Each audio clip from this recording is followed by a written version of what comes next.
Have you ever wondered why certain individuals consistently produce groundbreaking ideas, seemingly at will? If you often find yourself circling the same predictable solutions or feel trapped by traditional thought patterns, you're not alone.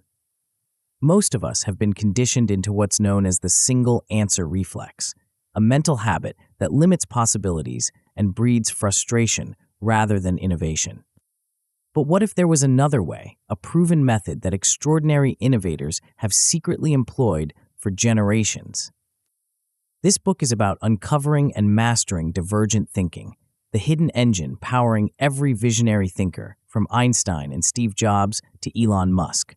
Divergent thinking isn't waiting passively for inspiration. It's actively generating a multitude of original ideas, exploring widely before converging decisively. It's about creating an abundance of choices rather than settling prematurely on the obvious. Inside these pages, you'll discover how to systematically and predictably generate breakthrough ideas without the unpredictability of hoping for sudden flashes of inspiration. You'll learn the very techniques behind some of history's greatest innovations and develop your personal creative engine, a reliable, repeatable process to drive your success. Whether you see yourself as inherently creative or have always doubted your creative abilities, this book will prove that creativity isn't merely innate, it's a learnable, masterable skill. By harnessing divergent thinking, you'll not only expand your cognitive flexibility, but also sharpen your ability to innovate, problem solve, and thrive in an ever-changing world. It's time to escape idea scarcity, unleash your creative potential, and confidently step into your role as a true innovator. Welcome to Divergent Thinking Mastery, the hidden engine behind every genius. Chapter 1: Ignition. The most dangerous moment in any business isn't when you're failing, it's when you're succeeding with yesterday's playbook while tomorrow's rules are being written around you. You've built something, revenue flows, customers buy. Your LinkedIn looks impressive. But here's the brutal truth. While you've been optimizing the same 3 strategies, smaller competitors are inventing entirely new games. They're not playing better, they're playing different, and different wins. This isn't about working harder. You're already disciplined. This isn't about wanting it more. Your ambition burns bright. The problem runs deeper than effort or desire. The problem is how you think about problems themselves. The single answer trap. Every morning you wake up and solve problems. Customer complaint, fix it.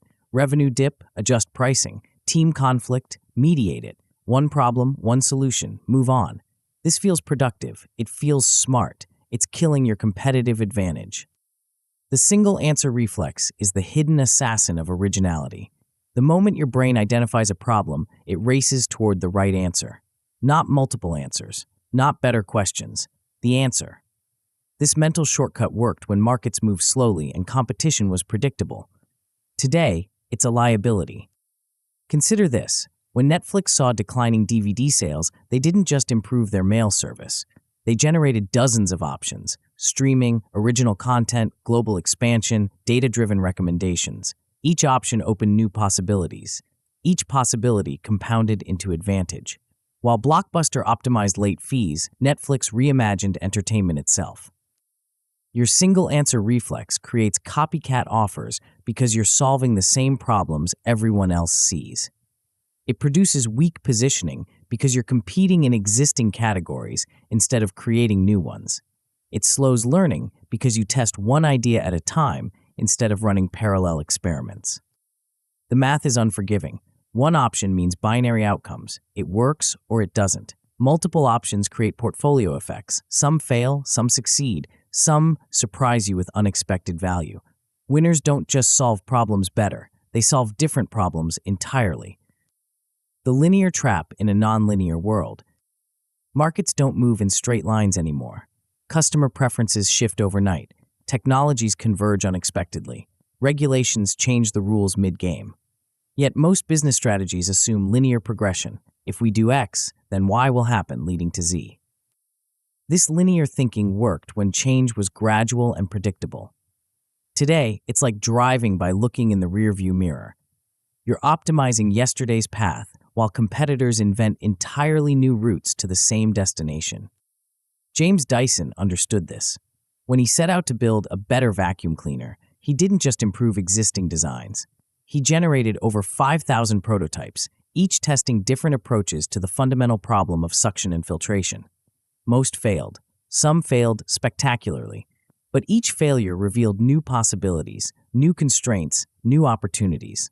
The breakthrough, cyclone technology, came from prototype 5127. Linear thinking would have stopped at prototype 50. Your linear habits trap you in incremental improvements while markets demand exponential leaps.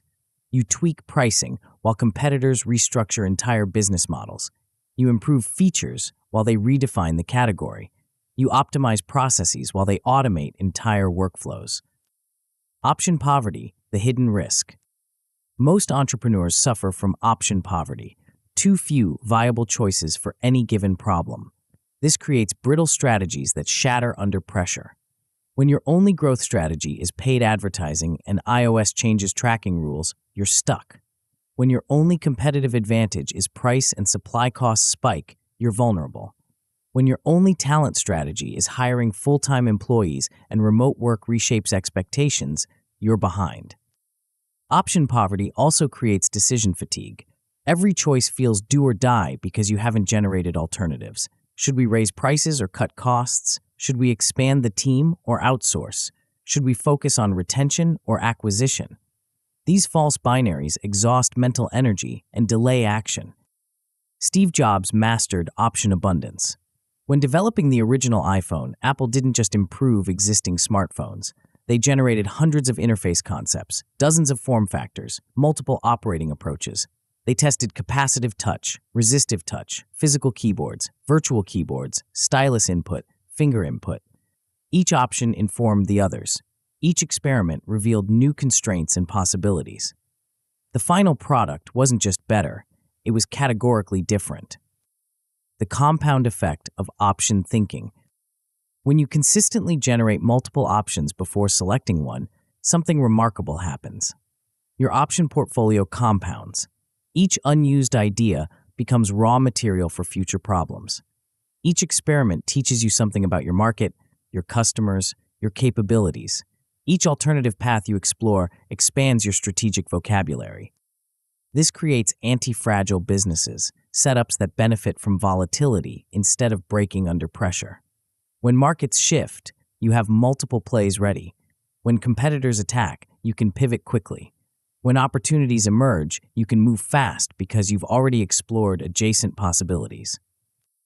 Albert Einstein exemplified this approach. His thought experiments, imagining himself chasing a beam of light, riding alongside photons, observing time from different reference frames, generated dozens of theoretical possibilities before converging on relativity. He didn't just solve physics problems, he reframed the fundamental questions physics was asking. The cost of staying linear. If you don't shift from single answer to option thinking, 3 futures await. None of them pleasant. First, the commodity trap. You'll compete on price and speed because you can't differentiate on value. Margins will erode as customers treat your offering like a utility. Top talent will drift to companies with bolder visions and more interesting problems. Second, stalled growth. Incremental improvements will stop moving the needle.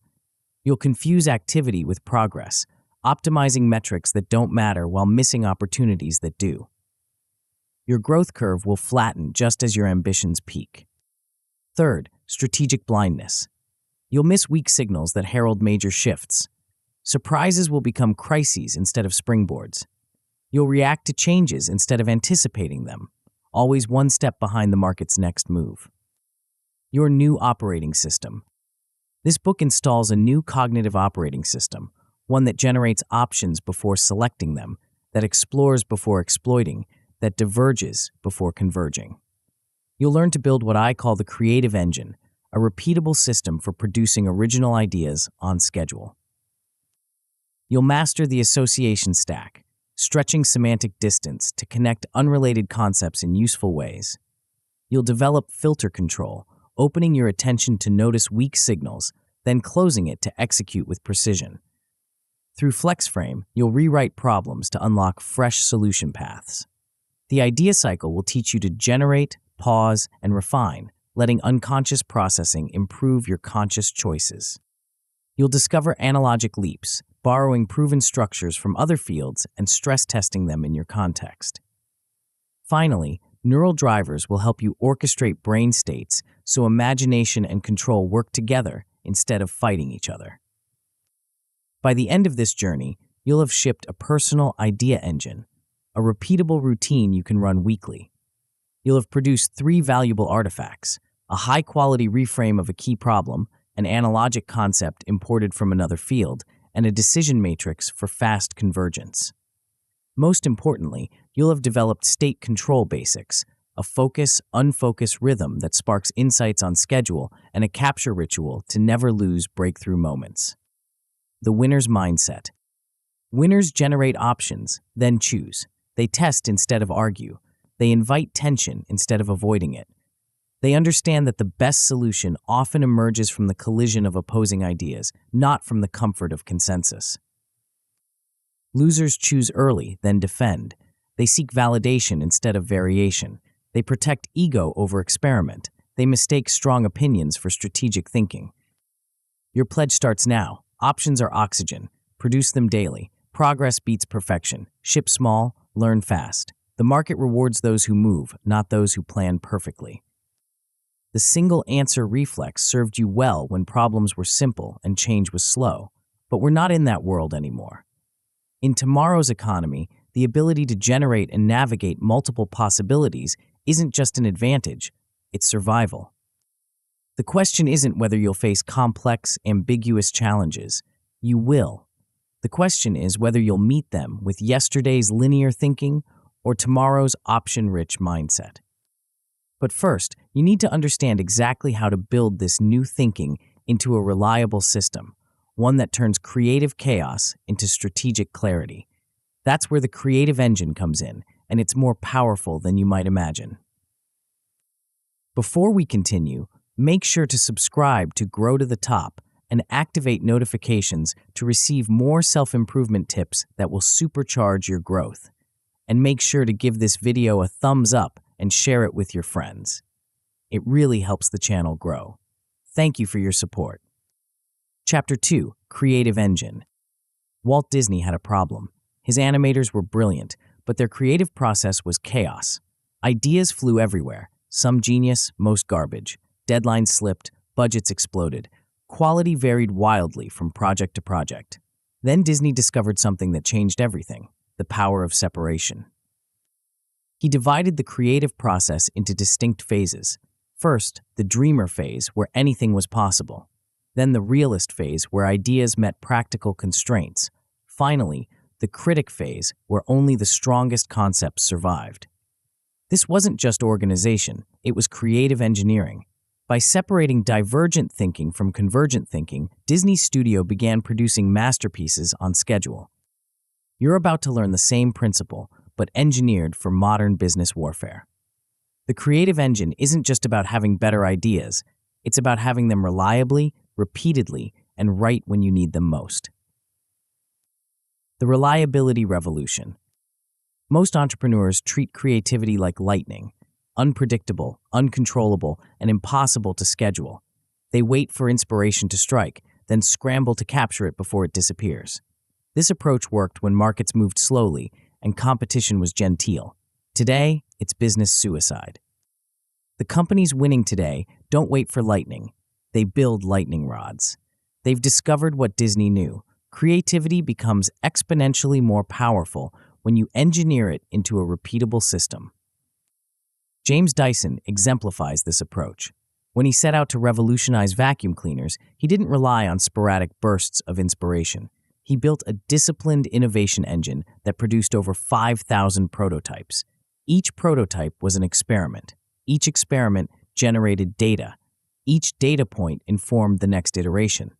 The breakthrough cyclone technology didn't emerge from a single eureka moment. It emerged from a systematic process of exploration and refinement. This is predictable originality in action. You move from hoping for good ideas to manufacturing them.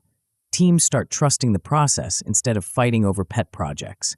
Politics shrink because data drives decisions, not opinions. The math is compelling. Sporadic inspiration might give you one breakthrough per year. A systematic engine gives you one breakthrough per month. Over 5 years, that's the difference between 5 innovations and 60. Compound that advantage across product development, marketing campaigns, and strategic pivots, and you're not just ahead, you're playing a different game entirely. The two-phase architecture. Here's what most people get wrong about creativity. They think it's one process. It's actually two processes that must be kept separate or they'll destroy each other. Phase 1 is divergent thinking, generating many, varied, original options without judgment. This is your exploration mode.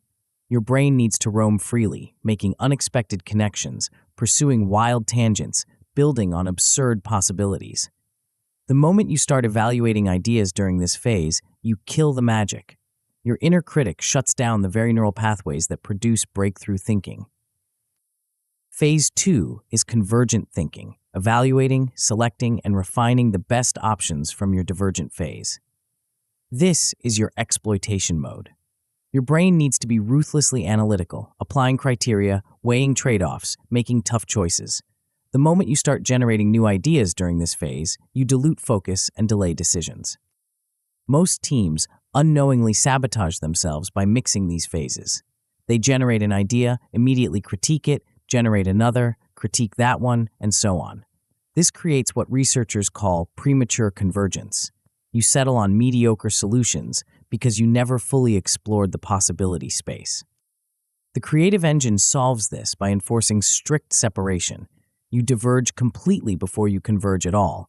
You generate widely before you narrow wisely. You explore the full landscape before you pick your path.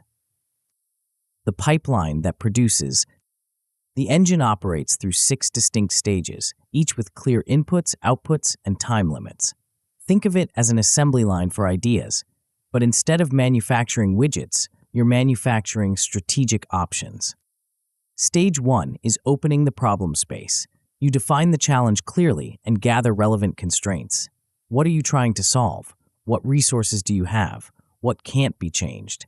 This isn't brainstorming yet, it's problem framing. You're setting the boundaries for your exploration. Stage 2 is pure generation. This is where divergent thinking runs wild. You produce as many ideas as possible without any evaluation. Quantity is the only metric that matters. Weird ideas are welcome. Impossible ideas are encouraged. The goal is to push beyond obvious solutions into unexplored territory.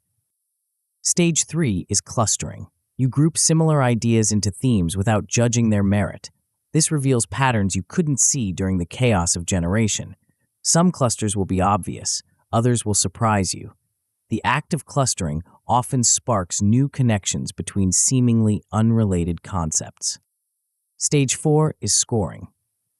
Now, convergent thinking takes over. You evaluate each cluster against predetermined criteria: impact, feasibility, originality, resource requirements. This isn't about finding the perfect idea. It's about finding the best idea given your constraints and objectives. Stage 5 is decision. You select one concept to move forward, not 3 concepts, not 5 concepts, 1. This forces clarity and commitment. It also prevents the analysis paralysis that kills momentum. Stage 6 is rapid testing. You design a small, fast experiment to validate your chosen concept.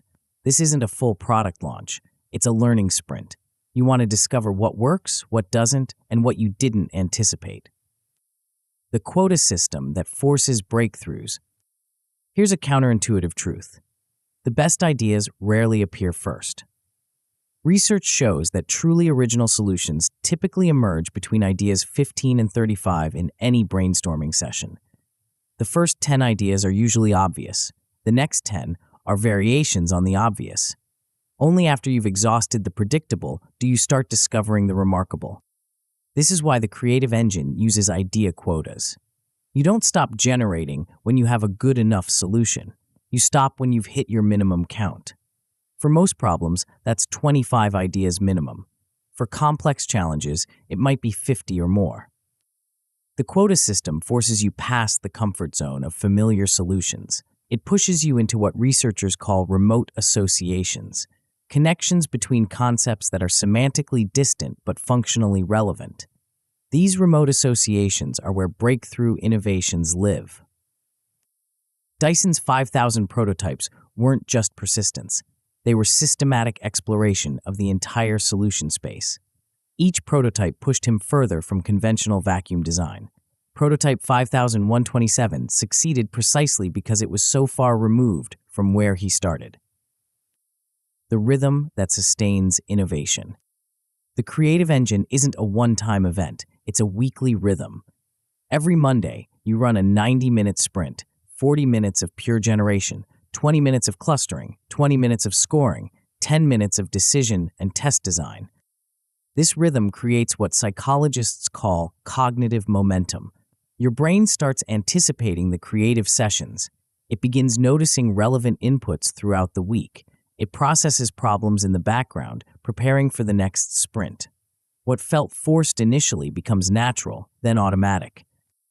The weekly cadence also prevents idea hoarding. When you know another creative session is coming soon, you're more willing to kill weak concepts and move forward with strong ones. You stop treating every idea like your last chance for brilliance. The myths that kill creative engines. 3 dangerous myths prevent most people from building reliable creative systems. Myth 1. More ideas automatically mean better ideas.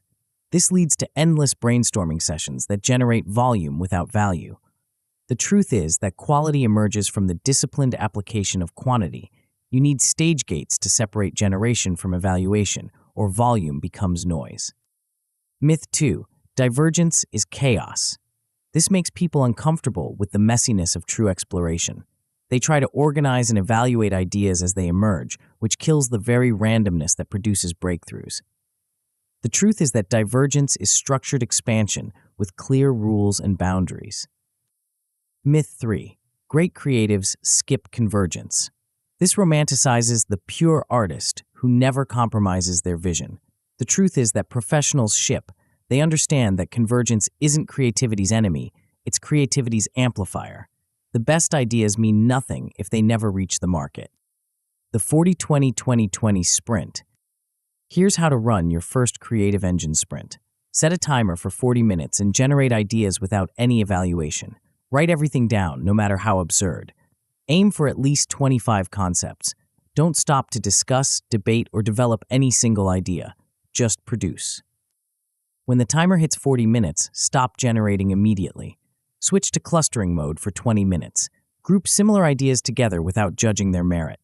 Look for patterns and themes. Some clusters will be obvious, pricing strategies, or partnership approaches. Others will surprise you, ideas that feel risky but exciting, or solutions that require new capabilities. Next, spend 20 minutes scoring each cluster. Use 3 simple criteria: impact on your key metric, ease of implementation, and originality compared to current market solutions. Rate each cluster from 1 to 5 on each criterion. Multiply the scores to get a total. This isn't perfect science, it's rapid decision-making. Finally, spend 20 minutes selecting your winner and designing a 7-day test. Pick the highest scoring cluster and choose one specific idea to validate. Design the smallest possible experiment that will give you meaningful data. Then commit to launching that test within the week. The tools that enforce separation. Physical tools matter more than you think. Use paper or whiteboards for divergent phases. The tactile experience keeps your brain in exploration mode. Use spreadsheets or digital tools for convergent phases. The structure keeps your brain in evaluation mode. Change locations between phases if possible. Generate ideas in a comfortable, informal space. Evaluate ideas in a more formal, structured environment. This physical transition helps your brain shift modes.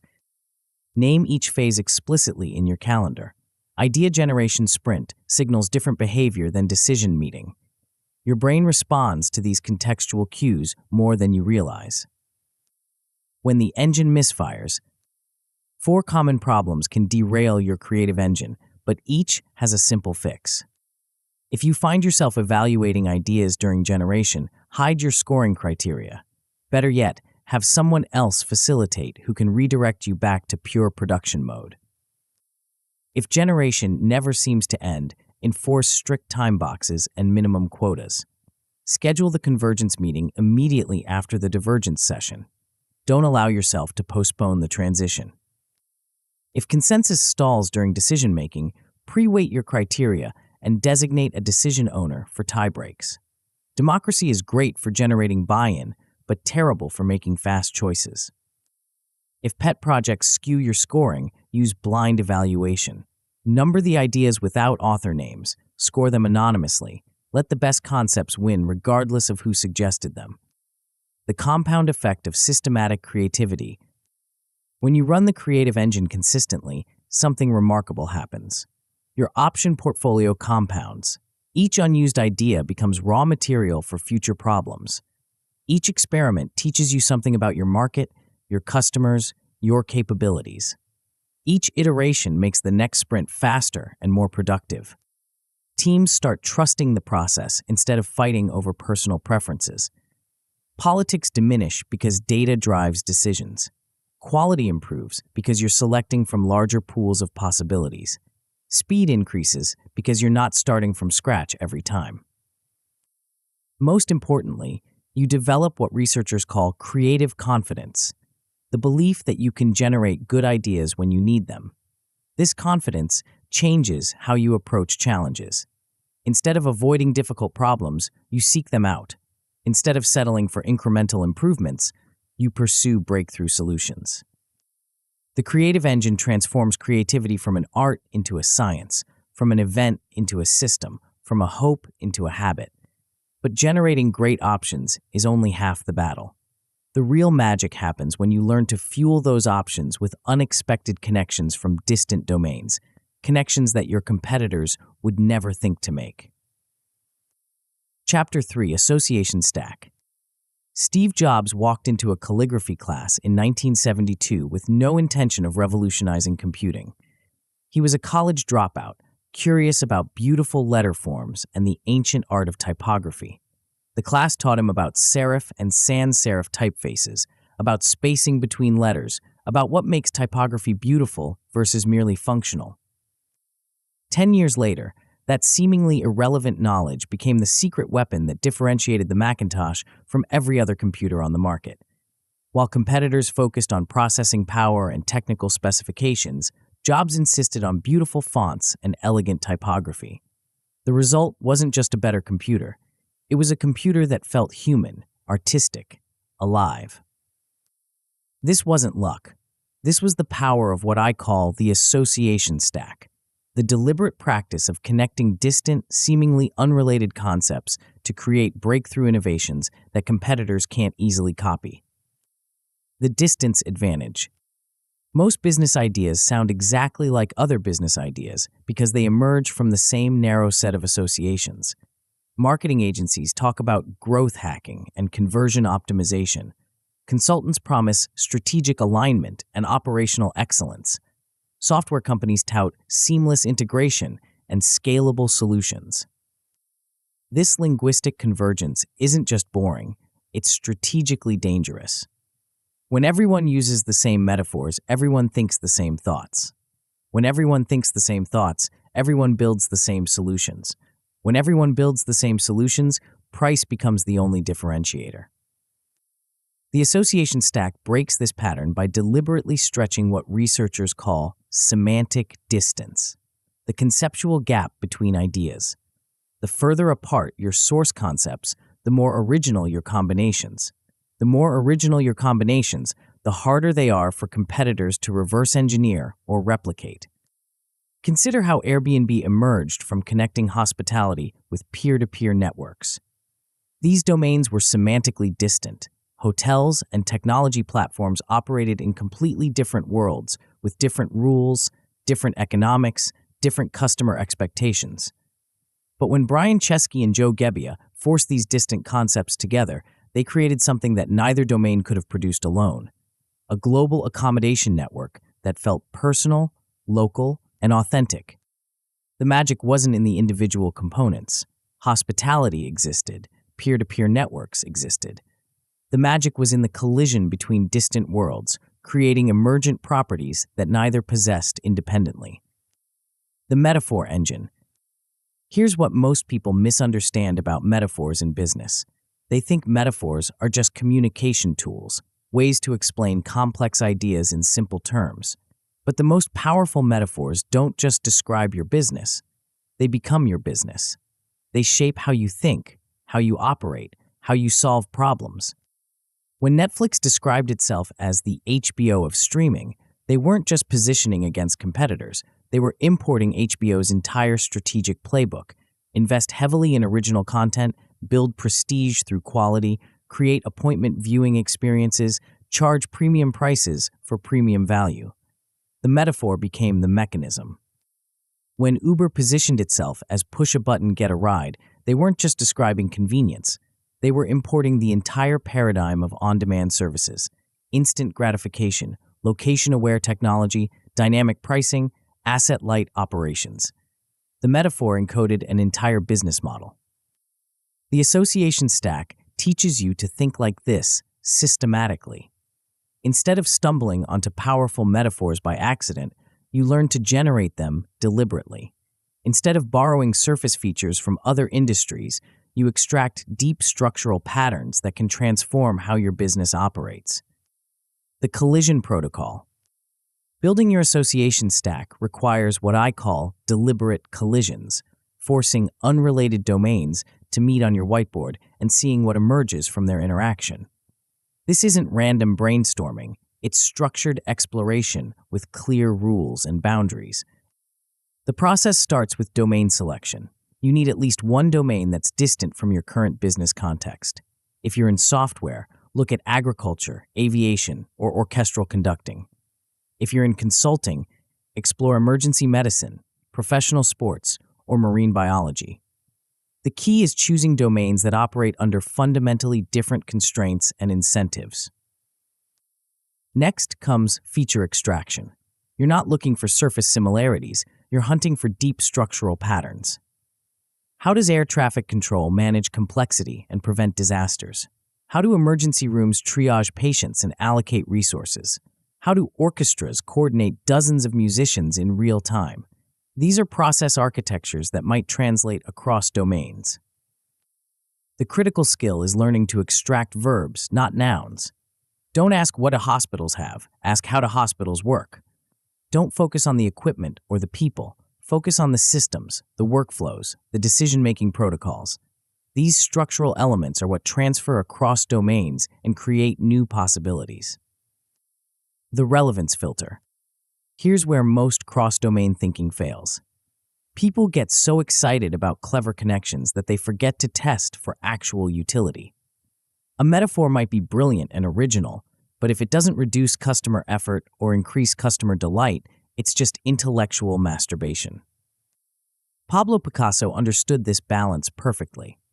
When he developed Cubism, he was borrowing visual techniques from African art, analytical geometry, and multiple perspective photography. These were semantically distant domains that had never been combined in European painting. But Picasso didn't just mash them together randomly. He extracted the structural principle of showing multiple viewpoints simultaneously and applied it to create a new visual language that revealed psychological and emotional truths that traditional perspective couldn't capture.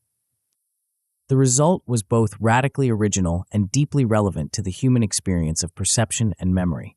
Distance without relevance is just weirdness. Relevance without distance is just incrementalism. The magic happens when you achieve both simultaneously. Your association stack needs the same discipline. Every connection you make must pass the relevance test. Does this reduce friction for users, or does it increase value they can feel? If the answer is no, kill it fast and move on. If the answer is yes, you might have found your next breakthrough. The ladder technique. One of the most powerful tools for building associations is what I call the association ladder. You start with your core problem or challenge, then make 3 conceptual leaps using random stimuli, then return with fresh metaphors you can actually apply. Let's say you're trying to improve customer onboarding for a software product. Start with onboarding as your base term. Now make your first leap using a random noun, let's say orchestra. How does an orchestra onboard new musicians? They provide sheet music in advance, assign mentors, schedule rehearsals with increasing complexity, and create multiple checkpoints before the performance. Second leap, from orchestra to another random noun, emergency room. How does an emergency room onboard new patients? They triage by urgency, assign specialists based on symptoms, create clear protocols for each type of case, and maintain constant communication about status and next steps. Third leap, from emergency room to flight school. How does flight school onboard new pilots? They start with ground school theory, progress through simulation, require supervised solo flights, and don't advance students until they demonstrate mastery at each level. Now return to your original problem with these three metaphors. What if customer onboarding worked like orchestra preparation, with advanced materials, mentors, and progressive complexity? What if it worked like emergency triage, with smart routing based on user type and clear status communication? What if it worked like flight training, with theory, simulation, and supervised practice before full independence? Each metaphor suggests different structural approaches to the same problem. Each approach might reveal solutions that pure software thinking would never discover. The blend board method. For more complex challenges, use the blend board, a systematic way to combine features from two distant domains into hybrid concepts that create new value. Choose two domains that operate under different constraints. Let's say aviation and hospitality. List 10 key features of each domain. Aviation might include pre-flight checklists, air traffic control, turbulence management, fuel efficiency optimization, safety protocols, crew coordination, route planning, weather monitoring, maintenance schedules, and passenger manifest tracking. Hospitality might include personalized service, ambiance creation, guest experience design, concierge services, room customization, loyalty programs, local recommendations, special occasion recognition, complaint resolution, and memorable moments creation. Now, force combinations. What happens when you blend pre-flight checklists with personalized service? You might create customized preparation protocols for each customer type. What about air traffic control with guest experience design? You might develop real-time coordination systems that orchestrate multiple touchpoints to create seamless customer journeys. The goal isn't to use every combination. Most will be nonsense. The goal is to generate enough combinations that a few reveal genuinely useful hybrid concepts. Keep the two that pass your relevance test and prototype them quickly. The dangerous myths. 3 myths prevent most people from building effective association stacks. Myth 1. Stay in your lane. This masquerades as focus and discipline, but it's actually stagnation disguised as strategy. The most innovative companies consistently import ideas from adjacent and distant industries. Amazon borrowed from logistics and warehouse management. Tesla borrowed from software development and aerospace engineering. Netflix borrowed from data science and television production. Myth 2. Random equals creative. This leads to unfocused brainstorming sessions that generate volume without value. True creative thinking isn't random. It's systematically exploring unexpected combinations while maintaining clear criteria for what constitutes useful output. Myth 3. Puns and wordplay are innovation.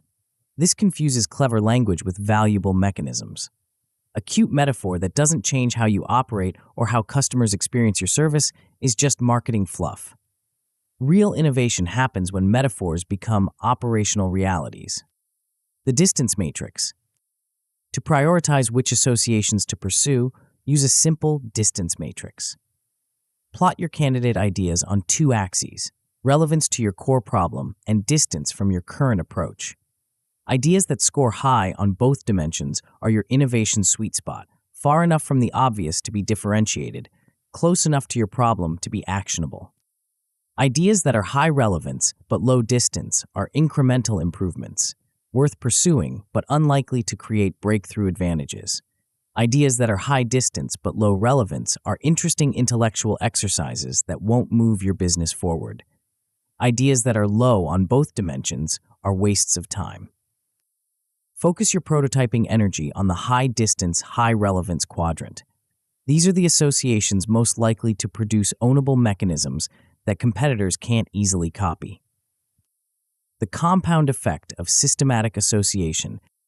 When you build your association stack consistently, something remarkable happens. Your pattern recognition improves. You start noticing structural similarities across domains that others miss.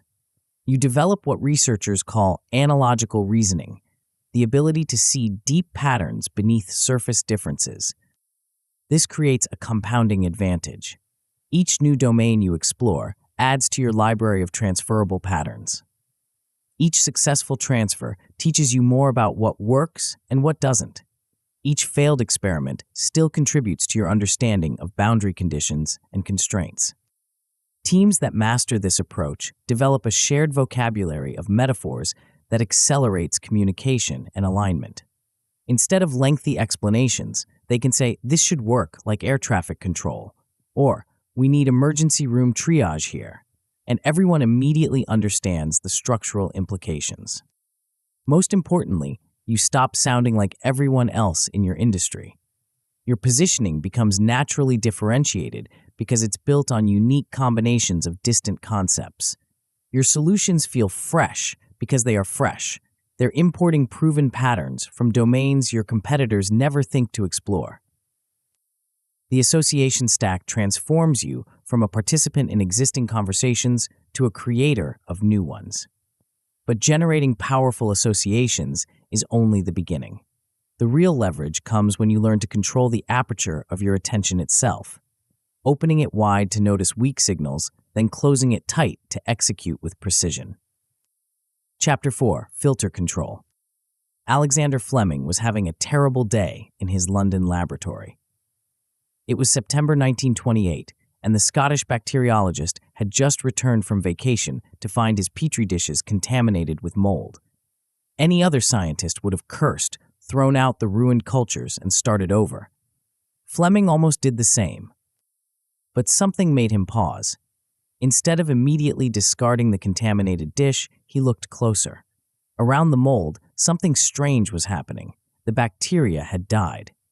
Where logic said contamination equals failure, Fleming's attention caught an anomaly that would change medicine forever.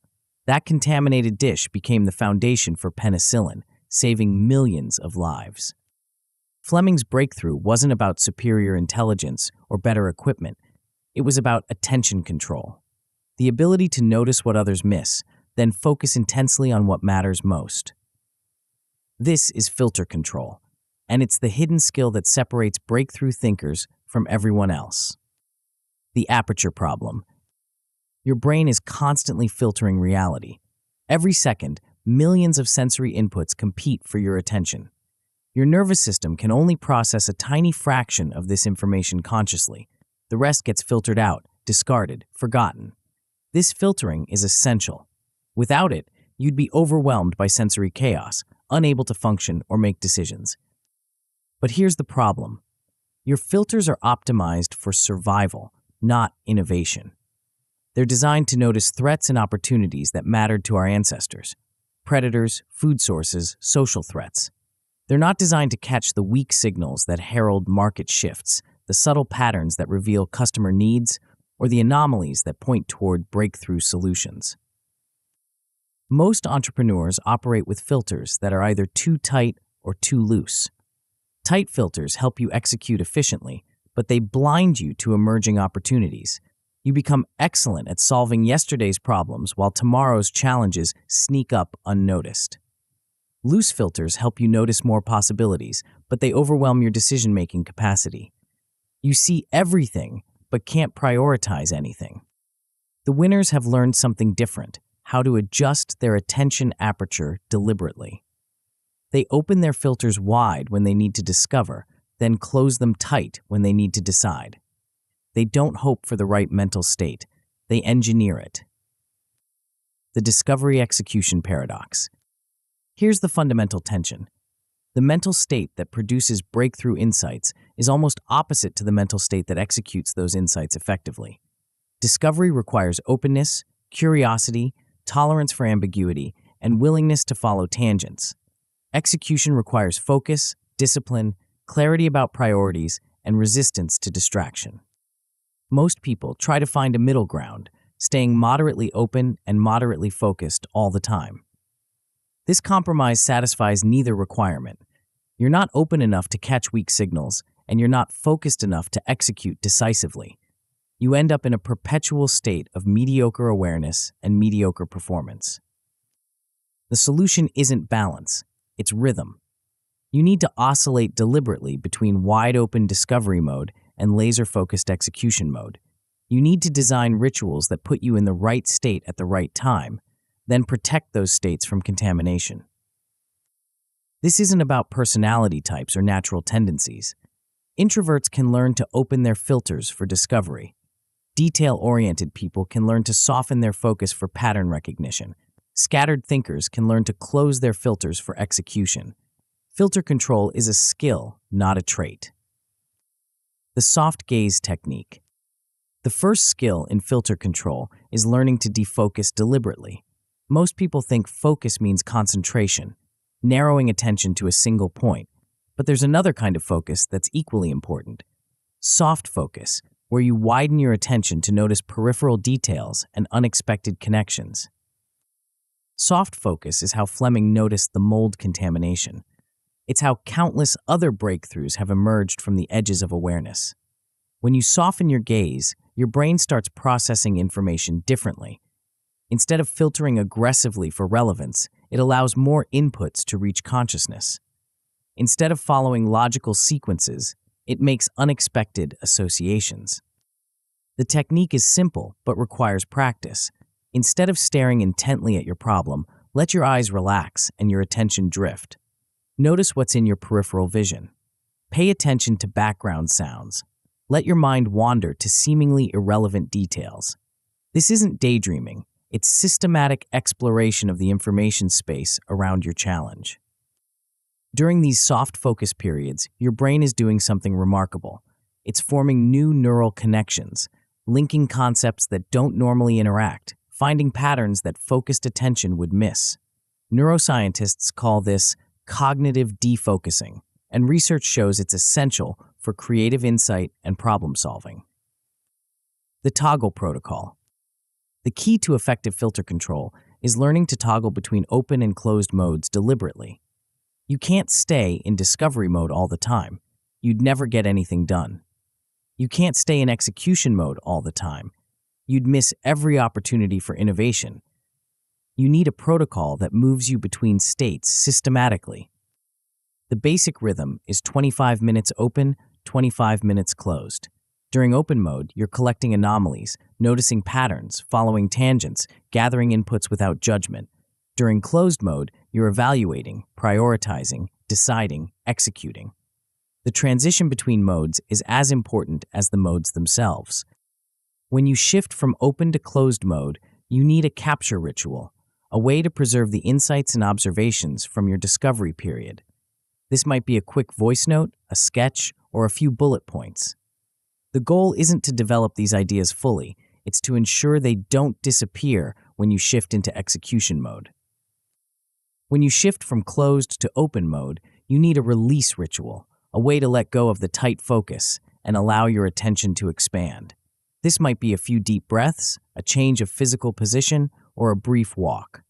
The goal is to signal to your brain that it's safe to relax its filters and notice new inputs. The environmental design factor. Your physical environment has more influence on your mental state than you realize. Certain spaces naturally promote open mode thinking, comfortable seating, natural light, interesting objects to look at, minimal digital distractions. Other spaces naturally promote closed mode thinking, clean surfaces, organized tools, clear sightlines, controlled acoustics. You can engineer your environment to support the mental state you need.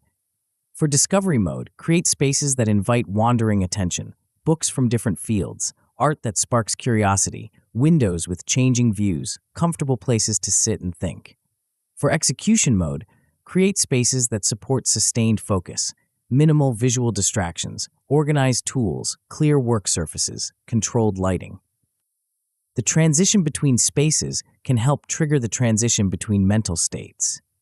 When you move from your discovery space to your execution space, your brain starts shifting modes automatically. When you return to your discovery space, you're priming yourself for openness and exploration.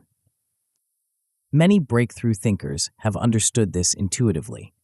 Charles Darwin had a thinking path where he walked when wrestling with difficult problems.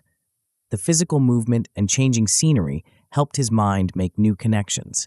When he returned to his study, he was ready to focus intensely on developing and testing his insights. The signal-to-noise challenge. One of the biggest challenges in filter control is learning to distinguish signal from noise during open mode. When you lower your filters, you notice more of everything: relevant insights and irrelevant distractions, useful patterns and meaningless coincidences, breakthrough ideas and random thoughts. The key is developing what I call relevance anchors, clear criteria for what constitutes a useful input during discovery mode. These aren't rigid filters that block everything unexpected. They're loose guidelines that help you recognize when something might be worth capturing and exploring further. A good relevance anchor might be, does this suggest a new way to reduce customer friction? Or, does this reveal an assumption I haven't questioned? Or, does this point toward a capability we don't currently have? These questions don't eliminate inputs. They help you recognize which inputs deserve more attention. The goal isn't to filter perfectly during discovery mode. The goal is to capture enough potentially useful inputs that some of them will prove valuable during evaluation mode.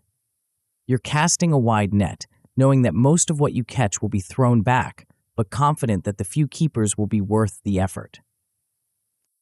The rhythm of breakthrough. When you master filter control, you develop a natural rhythm of breakthrough thinking. You learn to sense when your filters are too tight and you're missing opportunities. You learn to sense when your filters are too loose and you're drowning in inputs. You learn to adjust your aperture based on the challenge at hand and the insights you need. This rhythm becomes automatic over time. You start noticing weak signals without conscious effort. You start making unexpected connections during routine activities. You start having insights in the shower, during walks, in the moments between focused work sessions.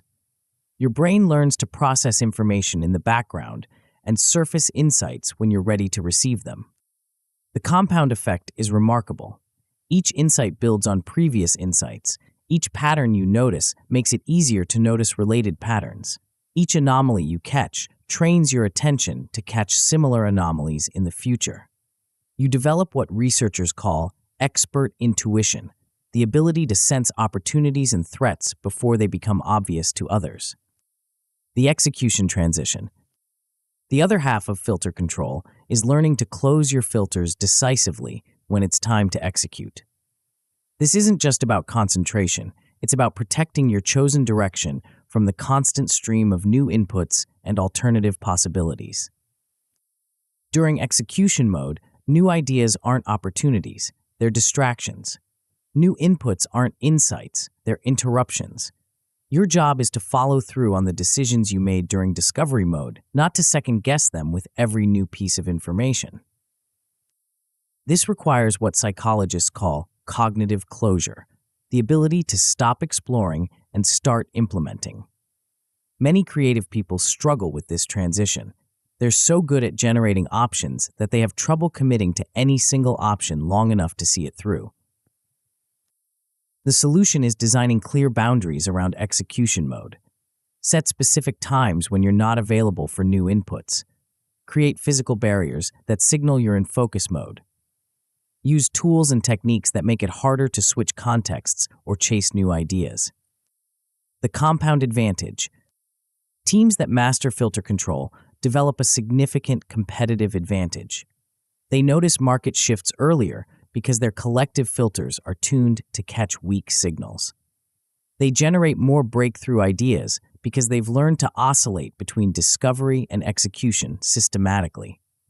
They execute more effectively because they've learned to protect their focus from constant interruption. This creates what I call systematic serendipity, the ability to encounter useful surprises on a regular basis. Instead of waiting for lucky accidents, you create conditions where valuable discoveries are more likely to occur. Instead of hoping for inspiration, you engineer insight. The most successful entrepreneurs and innovators aren't just lucky, they're systematically lucky. They've learned to position themselves at the intersection of different information streams. They've learned to notice patterns that others miss. They've learned to act on insights before they become obvious to everyone else. Filter control transforms you from a passive recipient of information to an active curator of insight. You stop being overwhelmed by the constant stream of inputs and start being energized by the patterns you discover. You stop missing opportunities because you're too focused, and you stop failing to execute because you're too scattered. But even the most perfectly controlled attention is useless if you're pointing it in the wrong direction. The real leverage comes when you learn to reframe problems themselves, to change not just how you see, but what you're looking at in the first place. Chapter 5, Flex Frame. When Elon Musk looked at rockets in 2002, he saw something that baffled him. Every rocket was designed to be thrown away after a single use. Imagine buying a Boeing 747, flying it once from New York to London, then discarding it in the ocean. The economics made no sense. But the entire aerospace industry had accepted this frame. Rockets are consumable vehicles that deliver payloads to orbit, then burn up or crash into the sea. This wasn't questioned, it was simply how rockets worked. The frame was so deeply embedded that even suggesting reusability seemed naive, impractical, impossible. Musk did something that transformed an entire industry. He changed the frame. Instead of asking, how do we build better rockets, he asked, how do we build rockets that work like airplanes? Instead of optimizing for single-use performance, he optimized for multi-use economics. Instead of accepting the trade-off between cost and capability, he designed systems that delivered both. This is the power of what I call flex frame, the ability to reshape problems so completely that solutions become obvious, inevitable, and impossible for competitors to ignore. The frame trap. Every problem comes wrapped in invisible assumptions about what's possible, what's important, and what can't be changed. These assumptions form a frame, a mental boundary that defines how you think about the challenge and what solutions you're willing to consider. Most of the time, these frames are helpful. They focus your attention, simplify complex situations, and help you make decisions quickly. But frames can also become prisons. When you accept the wrong frame, you optimize for the wrong outcomes. When you accept a narrow frame, you miss breakthrough opportunities. When you accept a binary frame, you get trapped in false choices. The most dangerous frames are the ones you don't notice, the assumptions so fundamental that they feel like facts rather than choices. Customers want low prices. Quality takes time. You can't be both premium and accessible. Growth requires more resources. These aren't universal truths. They're frames that limit your thinking and constrain your options. Winners understand something that losers miss. The frame is always negotiable. The problem as stated is rarely the problem that needs solving. The constraints as given are rarely the constraints that matter most. The trade-offs as presented are rarely the only trade-offs available. The reframe advantage. When you change how you frame a problem, you change what solutions become visible. When Netflix reframed entertainment from content distribution to data-driven personalization, they unlocked algorithmic recommendations that transformed user experience. When Amazon reframed retail from selling products to enabling commerce, they created a platform that generates revenue from both buyers and sellers. Reframing isn't just about finding better solutions to existing problems. It's about finding better problems to solve. Sometimes the breakthrough isn't in the answer, it's in the question. Sometimes the innovation isn't in the execution, it's in the framing. Consider how Satya Nadella transformed Microsoft by reframing the company's identity. The old frame was know-it-all. Microsoft had the best technology and the right answers for every customer need. This frame led to closed systems, proprietary standards, and competitive isolation. The new frame was learn it all. Microsoft would partner with anyone, integrate with everything, and adapt constantly to customer needs. This single reframe enabled cloud-first strategy, platform-agnostic partnerships, and collaborative innovation that revitalized the entire company. The reframe didn't just change Microsoft's strategy, it changed what strategies were possible. Under the old frame, partnering with competitors was betrayal. Under the new frame, it was learning. Under the old frame, open standards were threats. Under the new frame, they were opportunities. The paradox engine. Most business decisions get framed as either-or choices: fast or cheap, quality or speed, growth or profitability, innovation or efficiency. These binary frames force you to choose between good things, creating artificial scarcity and suboptimal outcomes. But the most powerful solutions often emerge from paradox thinking, holding two seemingly contradictory requirements simultaneously and designing systems that deliver both. Instead of choosing between speed and quality, you ask, what would it take to be both fast and excellent? Instead of choosing between premium and accessible, you ask, what would it take to be both exclusive and inclusive?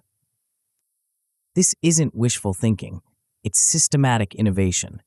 When you refuse to accept false trade-offs, you're forced to invent new approaches that transcend the original constraints.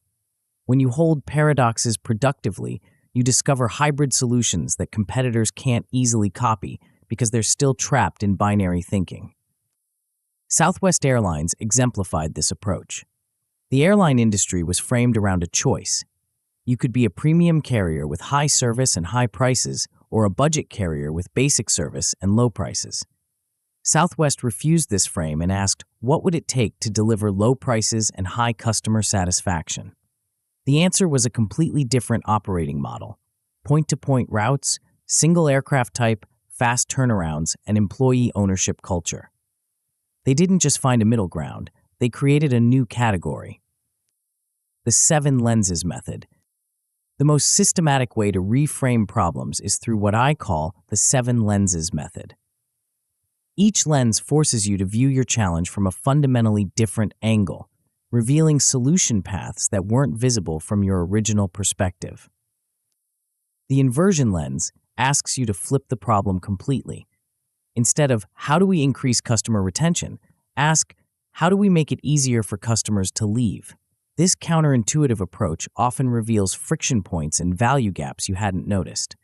Instead of, how do we speed up our process? Ask, how do we eliminate the need for speed? This might lead to prevention strategies that make urgent responses unnecessary. The zoom-out lens expands the scope of the problem. Instead of, how do we improve our product? Ask, how do we improve our customers' entire workflow? Instead of, how do we reduce support tickets? Ask, how do we eliminate the problems that create support tickets? Zooming out often reveals that you're solving symptoms rather than causes. The actor swap lens changes who you're designing for.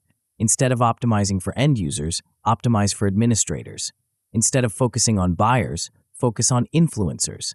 Instead of serving customers, serve customer success teams. Different actors have different needs, constraints, and success metrics. Swapping actors often reveals entirely new value propositions. The constraint swap lens changes what you treat as fixed versus variable. Instead of accepting limited budget as a constraint, treat limited time as the constraint. Instead of accepting current technology as a constraint, treat current processes as the constraint. What you choose to hold constant versus what you allow to change dramatically affects what solutions become possible. The both-and design process. Once you've identified a productive paradox, you need a systematic way to design solutions that honor both sides of the tension. This requires what I call both-and thinking, the discipline of refusing to sacrifice either requirement while you search for creative integration. Start by clearly defining both requirements without compromise. If you want speed and quality, define exactly what speed means and exactly what quality means. If you want premium positioning and mass accessibility, define exactly what premium means and exactly what accessibility means. Vague requirements lead to vague solutions. Next, Identify the apparent conflicts between your requirements. What makes speed seem incompatible with quality? What makes premium seem incompatible with accessibility? These conflicts aren't facts, they're assumptions based on current approaches. Your job is to question every assumption and explore alternative approaches. Then brainstorm design principles that could serve both requirements simultaneously. For speed and quality, you might explore automation, standardization, or parallel processing. For premium and accessible, you might explore tiered offerings, self-service options, or community-driven support. The goal is to find structural approaches that advance both objectives rather than trading them off.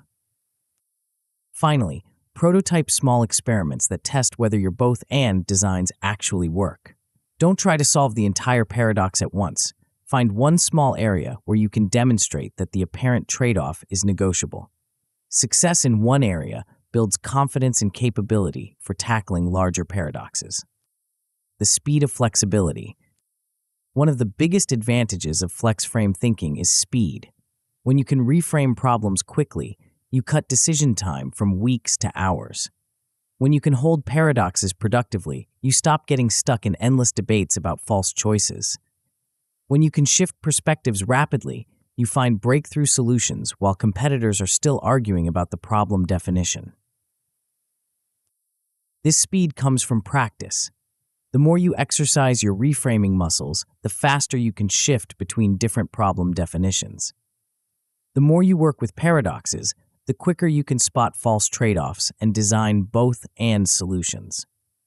The more you experiment with different lenses, the more naturally you can see problems from multiple angles simultaneously.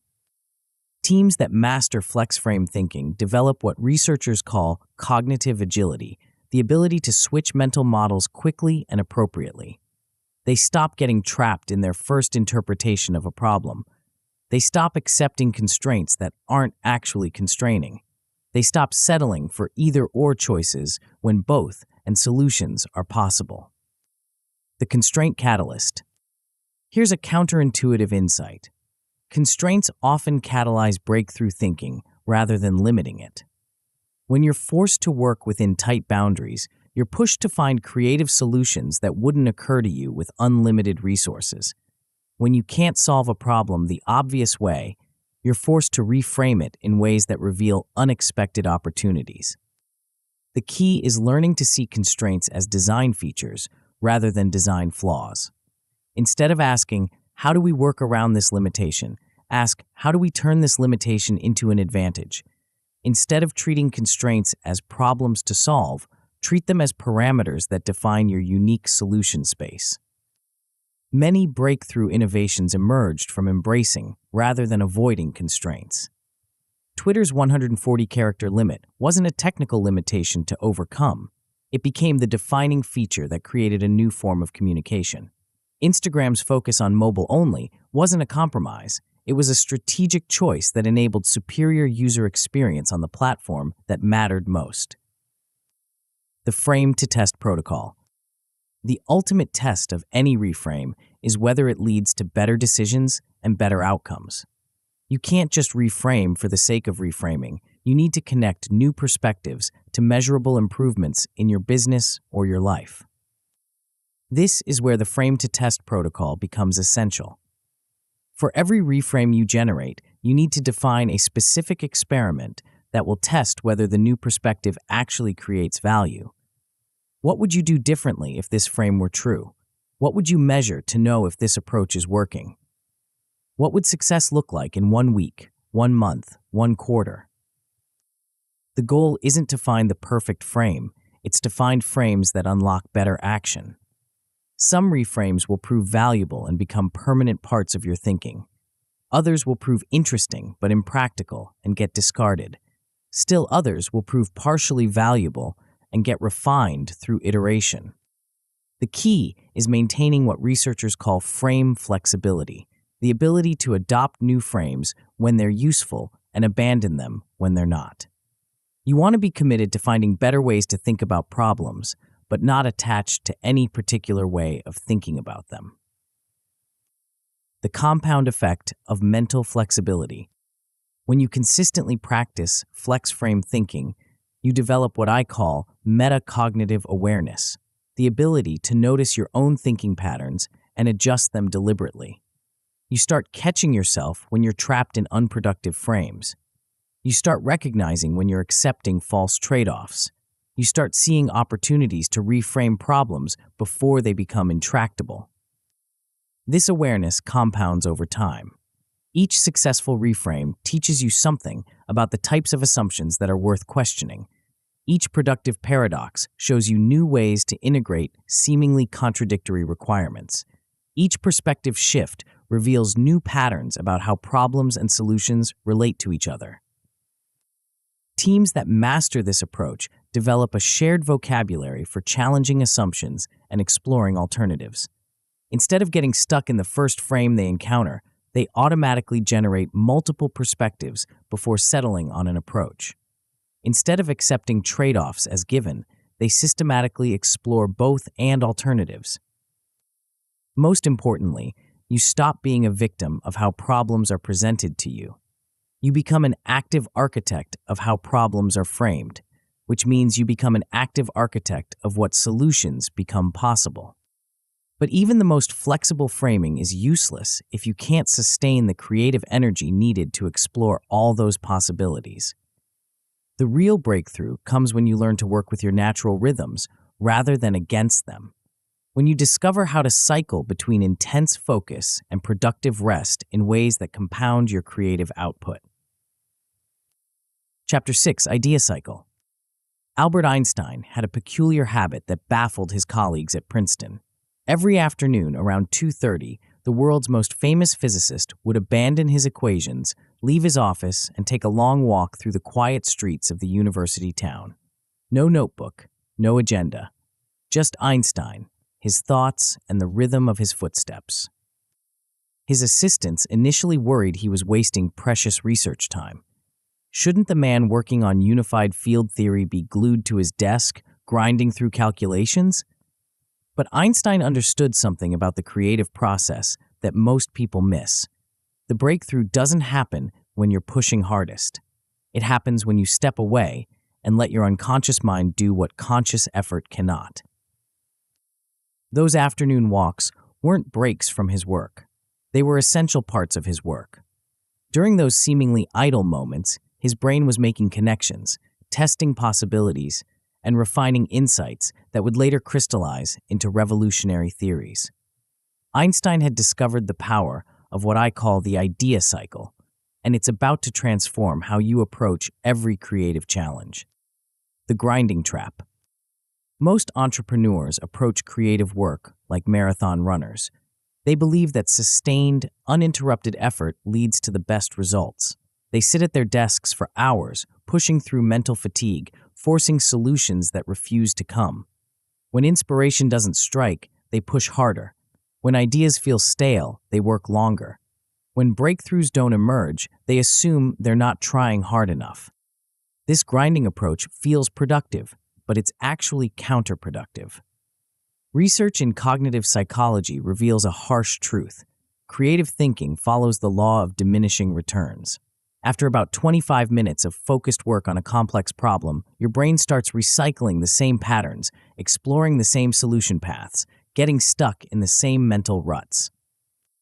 The harder you push past this point, the more you reinforce existing neural pathways instead of creating new ones. You become increasingly confident in mediocre ideas because you've invested so much effort in developing them. You miss obvious solutions because your attention has narrowed to a tunnel. You make worse decisions because mental fatigue has compromised your judgment. The grinding trap is seductive because it feels like progress. You're busy, you're working, you're producing output, but busy isn't the same as effective. Working isn't the same as creating value. Producing output isn't the same as generating breakthroughs. The rhythm of insight. Einstein's walks revealed something profound about how breakthrough thinking actually works. The brain has two distinct modes of processing information, and both are essential for creative problem solving. The first mode is focused attention, the concentrated, deliberate thinking you do when you're actively working on a problem. The second mode is diffuse attention, the relaxed, wandering thinking that happens when your conscious mind steps back and lets unconscious processes take over. Most people try to stay in focused mode all the time, but this approach misses half the creative equation. Focused attention is excellent for developing ideas, but it's terrible at generating them. Diffuse attention is excellent at making unexpected connections, but it's terrible at evaluating them. You need both modes working in sequence to achieve consistent creative output. This is where the idea cycle becomes essential. Instead of grinding through problems with sustained effort, you learn to alternate deliberately between focused work and diffuse rest. You generate ideas in short, intense bursts, then step away to let unconscious processing improve them. You return with fresh perspective, refine what's promising, and cycle again until breakthrough emerges. The rhythm matters more than the duration. 25 minutes of focused work, followed by 5 minutes of diffuse rest, often produces better results than 3 hours of continuous grinding. The key is designing the cycle to match how your brain actually processes complex information, not how you think it should work. The incubation effect. When you step away from a problem, something remarkable happens in your brain. Neuroscientists call it the incubation effect, the tendency for solutions to emerge during periods when you're not consciously working on the problem. This isn't procrastination or avoidance. It's a fundamental feature of how creative thinking works. During incubation, your brain continues processing the problem at an unconscious level. It makes new associations between concepts, tests different combinations of ideas, and explores solution paths that conscious thinking might reject too quickly. When you return to the problem, you often find that insights have crystallized, obstacles have dissolved, or entirely new approaches have become obvious. Archimedes discovered this principle over 2,000 years ago when he stepped into his bath and suddenly understood how to measure the volume of irregular objects. The solution didn't come from harder thinking. It came from relaxed awareness that allowed a new connection to form. His famous eureka moment wasn't the result of grinding effort. It was the result of stepping away and letting incubation work. Modern research has validated what Archimedes experienced. Studies show that people who take breaks during creative problem-solving consistently outperform those who work continuously. The breaks don't just prevent fatigue, they actively improve solution quality by allowing unconscious processing to enhance conscious thinking. The Generate Park Return Protocol. The most effective way to harness the idea cycle is through what I call the Generate Park Return Protocol. This isn't random cycling between work and rest. It's systematic alternation designed to maximize both focused productivity and diffuse insight. The generation phase is pure focused work. You dive deep into the problem, explore multiple approaches, generate as many ideas as possible without judgment. This phase typically lasts 20 to 25 minutes, long enough to get into flow, short enough to avoid diminishing returns. The goal isn't to solve the problem completely, it's to gather raw material and push your thinking as far as focused attention can take it. The parking phase is where you deliberately step away from the problem. You don't just stop working, you actively shift your attention to something completely different. This might be a walk, a conversation, a routine task, or even a brief meditation. The key is giving your conscious mind permission to let go while your unconscious mind continues processing. The return phase is where you come back to the problem with fresh eyes. You review what you generated during the focused phase, notice new connections that weren't obvious before, and refine the most promising ideas. Often, solutions that seemed impossible during the generation phase become obvious during the return phase. The art of strategic abandonment. One of the hardest skills in the idea cycle is learning when to park a problem. Most people either abandon too early before they've pushed their thinking far enough, or too late after they've already hit diminishing returns and started recycling the same ideas. The key is recognizing the signs that focused attention has reached its natural limit. You start repeating the same solutions with minor variations. You feel increasingly frustrated with the quality of your ideas. You begin forcing connections that don't quite fit. You notice your attention wandering despite your efforts to concentrate. These aren't signs of failure. They're signals that it's time to shift modes. Instead of pushing harder, you need to step back and let diffuse processing take over. This requires what I call strategic abandonment, the discipline to stop working when stopping will actually accelerate progress. Strategic abandonment feels counterintuitive because it requires you to walk away when you're most invested in finding a solution. But this is precisely when incubation is most valuable. Your brain has gathered enough information to work with, and continued conscious effort is more likely to interfere with unconscious processing than enhance it. The return prompt system. One of the biggest challenges in cycling is maintaining continuity between sessions. When you return to a problem after incubation, you need to quickly reconnect with your previous thinking without losing the fresh perspective that makes the return valuable. This is where return prompts become essential. Before you park a problem, you write a brief note that will help you re-enter the work effectively. This isn't a detailed summary, it's a focused question or observation that captures the essence of where you left off and points toward productive next steps. A good return prompt might be, the core tension seems to be between speed and personalization. Explore ways to pre-personalize at scale. Or, the metaphor of air traffic control feels promising for the coordination problem. Map out the specific parallels. Or, 3 viable approaches emerged. Test the simplest one first to validate the core assumption. The prompt serves as a bridge between your previous thinking and your fresh perspective. It helps you avoid starting from scratch while still allowing new insights to emerge. It preserves context without constraining exploration. The compound effect of cycling. When you master the idea cycle, something remarkable happens to your creative output. You start generating more ideas in less time because you're working with your brain's natural rhythms instead of against them. You develop better ideas because incubation allows unconscious processing to enhance conscious thinking. You ship faster because you're not over-investing in weak concepts or underdeveloping strong ones. The cycle also protects your judgment and taste. When you're constantly grinding, mental fatigue compromises your ability to distinguish good ideas from bad ones. When you cycle regularly, you maintain the fresh perspective needed to evaluate your work objectively. You catch problems early instead of discovering them after you've invested weeks in development. Perhaps most importantly, cycling prevents the creative burnout that destroys long-term productivity. Instead of depleting your mental resources through sustained effort, you're constantly replenishing them through strategic rest.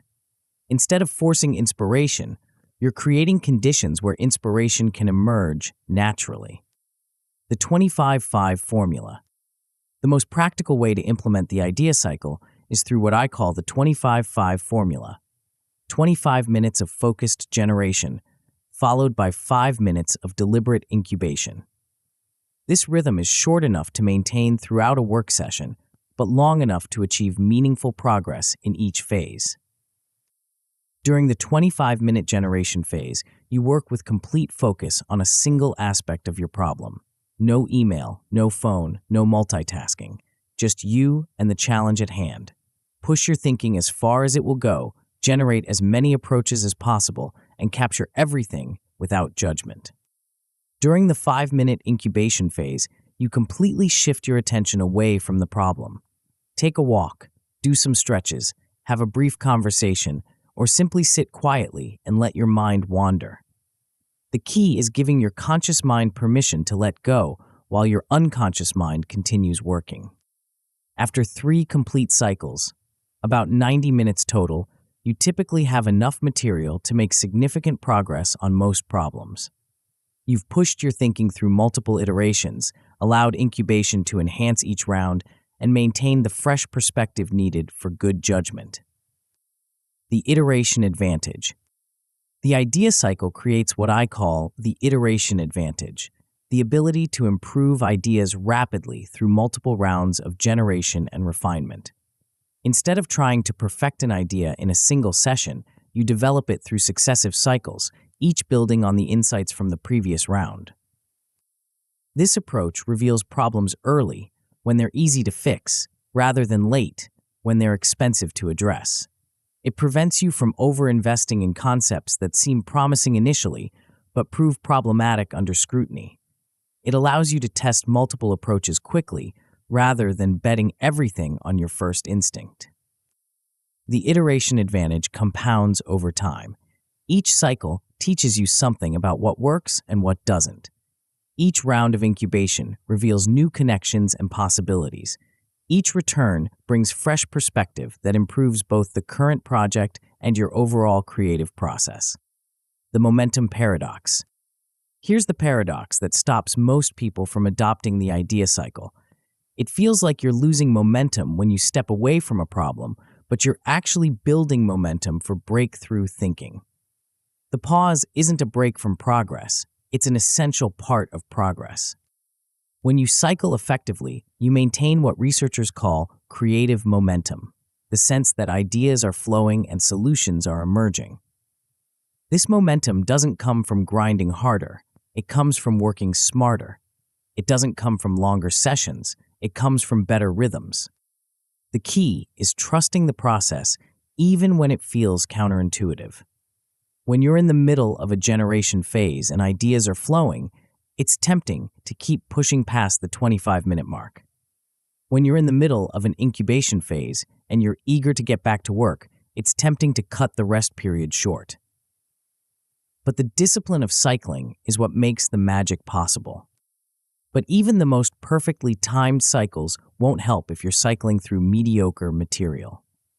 The real breakthrough comes when you learn to import proven patterns from completely different domains, patterns that transform not just your ideas, but the entire landscape of what's possible.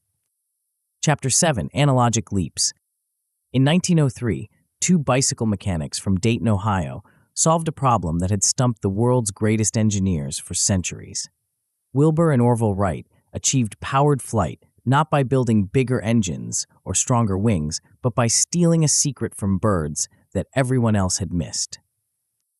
While other aviation pioneers focused on raw power and lift, the Wright brothers studied how birds controlled their flight. They noticed that birds didn't just flap their wings, they twisted them, warping the wing surfaces to maintain balance and change direction. This wasn't about propulsion, it was about control. The brothers realized that the key to flight wasn't just getting airborne, it was staying airborne with precision. They borrowed this structural principle and applied it to their aircraft design, creating wing warping controls that allowed pilots to maintain stability in 3 dimensions. While competitors built flying machines that could barely lift off the ground, the Wrights built machines that could turn, climb, and land safely. They didn't just achieve flight, they achieved controlled flight. This is the power of what I call analogic leaps, the systematic practice of borrowing proven structures from distant domains and adapting them to solve problems in your own field. The structure beneath the surface. Most people look at successful systems and see only the surface features, the products, the branding, the obvious tactics. They try to copy what they can see, missing the deeper structural principles that actually drive the success. This surface-level copying leads to weak imitations that fail because they lack the underlying logic that made the original work. Analogic leaps work differently. Instead of copying what you can see, you extract what you can't see. The relational structures, the cause and effect sequences, the feedback loops, the constraint management systems. These structural elements are what transfer across domains and create breakthrough innovations. Consider how Henry Ford revolutionized manufacturing. He didn't invent the assembly line by studying other car manufacturers. There weren't any successful models to copy. Instead, he studied slaughterhouses, where animals moved along a disassembly line while workers performed specialized tasks at each station. Ford extracted the structural principle, moving the work to stationary workers rather than moving workers to stationary work, and applied it to automobile production. The surface features were completely different. Slaughterhouses dealt with organic materials. Ford dealt with metal and machinery. Slaughterhouses were taking things apart. Ford was putting things together. But the underlying structure was identical: sequential processing, specialized roles, continuous flow, quality control at each stage. By borrowing structure rather than surface, Ford created a manufacturing revolution that transformed not just automobiles, but the entire industrial economy. The cross-domain advantage. When you master analogic leaps, you gain access to solutions that have been tested and refined in completely different contexts. Instead of starting from scratch, you're borrowing years or even decades of learning from fields that have already solved similar structural problems. This creates what I call the cross-domain advantage, the ability to leapfrog incremental improvements by importing breakthrough approaches from unexpected sources. While your competitors are making small optimizations within your industry's conventional wisdom, you're applying proven patterns from domains they would never think to explore. The Wright brothers exemplified this advantage. While other aviation pioneers were trying to solve flight through brute force, bigger engines, larger wings, more power, the Wrights were studying biological systems that had already solved the control problem through millions of years of evolution. They didn't have to invent three-axis control from scratch. They just had to adapt it from birds to machines. This cross-domain thinking allowed them to make a breakthrough that seemed impossible to their contemporaries. Other engineers had assumed that flight was primarily a power problem. The Wrights reframed it as a control problem and borrowed the solution from nature. The result wasn't just a flying machine. It was a controllable, flying machine that could be operated safely and reliably. The what-if engine. Analogic leaps become even more powerful when combined with systematic what-if thinking, the practice of exploring counterfactual scenarios to stress test your borrowed structures before you implement them. This isn't idle speculation. It's rigorous scenario planning that helps you anticipate problems and design solutions before they become expensive mistakes. The process starts with a simple question: what if this structural principle were true in our context? Then you systematically explore the implications. What would have to change? What new capabilities would we need? What existing assumptions would we have to abandon? What unexpected problems might emerge?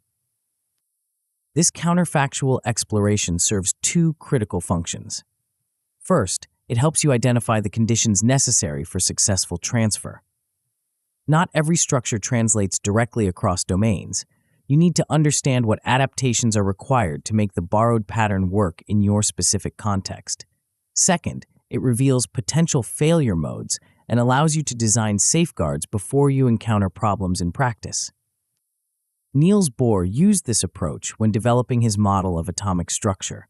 He borrowed the structural principle of planetary orbits, objects circling a central mass in stable patterns, and applied it to electrons circling atomic nuclei.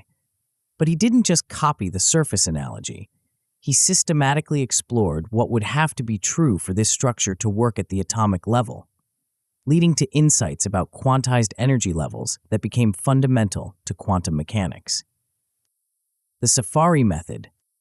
The most systematic way to discover useful analogies is through what I call the Safari method, deliberately hunting for structural patterns in domains that operate under different constraints than your own. This isn't random browsing. It's targeted exploration with clear criteria for what constitutes a useful pattern. Start by identifying a specific challenge you're facing. Then look for domains that have solved similar structural problems under different conditions. If you're struggling with coordination across distributed teams, study how orchestras manage real-time synchronization among dozens of musicians. If you're trying to optimize resource allocation, study how emergency rooms triage patients and assign medical staff. If you're designing user onboarding flows, study how flight schools train pilots to handle complex procedures safely. The key is focusing on structural similarities rather than surface similarities. You're not looking for domains that look like yours. You're looking for domains that work like yours at a deeper level. The more different the surface conditions, the the more likely you are to discover non-obvious solutions that your direct competitors would never consider. Once you've identified a promising domain, map the structural elements systematically. How does information flow through the system? How are decisions made under pressure? How are errors detected and corrected? How are resources allocated dynamically? How is quality maintained at scale? These structural questions reveal transferable patterns that can be adapted to your context. The stress test protocol. Before implementing any borrowed structure, you need to stress test it against your specific constraints and requirements. This is where many analogic transfers fail. People get excited about a clever parallel and implement it without adequately testing whether it actually works in their context. The stress test protocol involves systematically exploring where your target domain differs from your source domain and what those differences mean for successful transfer. Emergency room triage works under life-or-death pressure with highly trained professionals. Will the same principles work for customer service with part-time staff? Orchestra coordination relies on years of shared training and clear hierarchical authority. Will the same approach work for cross-functional product teams with distributed decision-making? These aren't reasons to abandon promising analogies. They're design constraints that help you adapt the borrowed structure appropriately. Maybe emergency room triage principles need to be simplified and automated for customer service contexts. Maybe orchestra coordination principles need to be modified to work with flatter organizational structures and asynchronous communication. The goal isn't perfect transfer, it's useful transfer. You're looking for structural principles that can be adapted to create value in your context, not identical replication of someone else's system. The pilot principle. The safest way to test analogic transfers is through small-scale pilots that validate the core structural principle before you commit significant resources. This allows you to discover adaptation requirements and failure modes when the stakes are low, rather than learning expensive lessons after full implementation. A good pilot focuses on one specific aspect of the borrowed structure and tests it in a controlled environment. If you're borrowing emergency room triage principles for customer support, start with one product category or one type of inquiry. If you're adapting orchestra coordination for project management, start with one small team or one specific workflow. The pilot should have clear success metrics that relate to the structural benefits you're trying to achieve. If you're borrowing a coordination structure, measure coordination efficiency. If you're borrowing a quality control structure, measure error rates and correction speed. If you're borrowing a resource allocation structure, measure utilization and response times.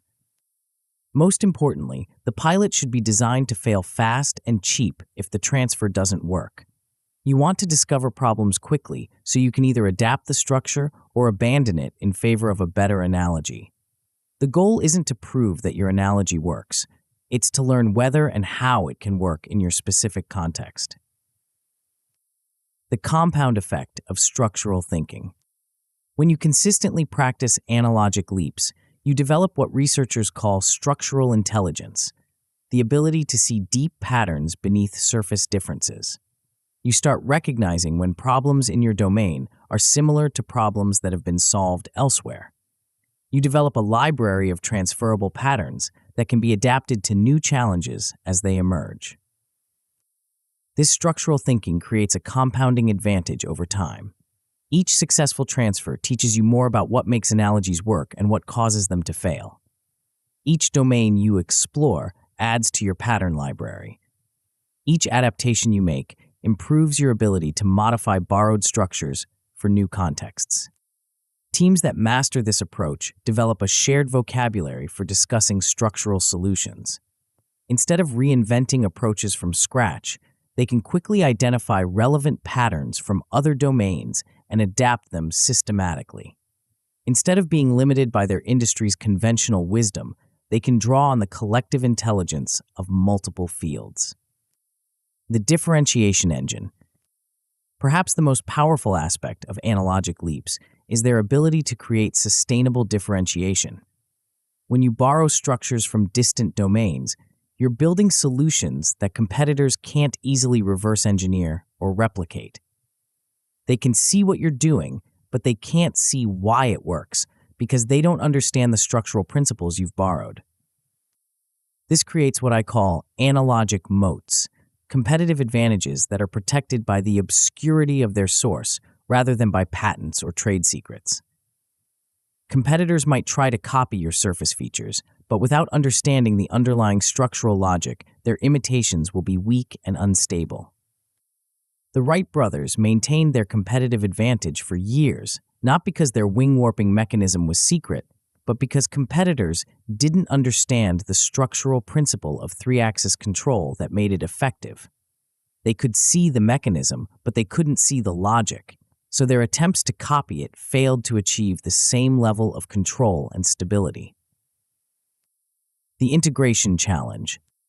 The biggest challenge in Analogic Leaps isn't finding good analogies, it's integrating borrowed structures with your existing systems and processes. Every organization has established ways of working, and introducing structural changes requires careful change management to avoid disruption and resistance. The key is starting with areas where the borrowed structure can create immediate, visible value without requiring massive organizational changes. Look for workflows or processes that are already problematic and where a new structural approach could provide clear benefits. Use early wins to build credibility and support for broader structural changes. Also, be prepared to adapt not just the borrowed structure, but your existing systems to accommodate it. Successful analogic transfer often requires changes on both sides, modifying the borrowed pattern to fit your context and modifying your context to support the borrowed pattern. But even the most brilliant structural borrowing is useless if your brain isn't in the right state to recognize patterns and make connections.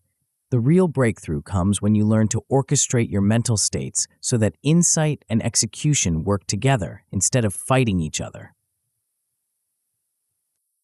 Chapter 8: Neural Drivers. Richard Feynman had a peculiar ritual that his colleagues at Caltech found baffling. The Nobel Prize-winning physicist would spend hours in the campus cafeteria, not eating or socializing, but watching plates wobble as students carried their trays. He'd observe the spinning motion, the precession patterns, the relationship between the plate's rotation and its wobble. To most observers, this looked like procrastination, a brilliant mind wasting time on trivial distractions. But Feynman understood something profound about how breakthrough thinking actually works. Those seemingly idle moments of playful observation weren't breaks from his serious research. They were essential fuel for it. The plate-wobbling observations eventually led to insights about electron spin that contributed to his quantum electrodynamics work.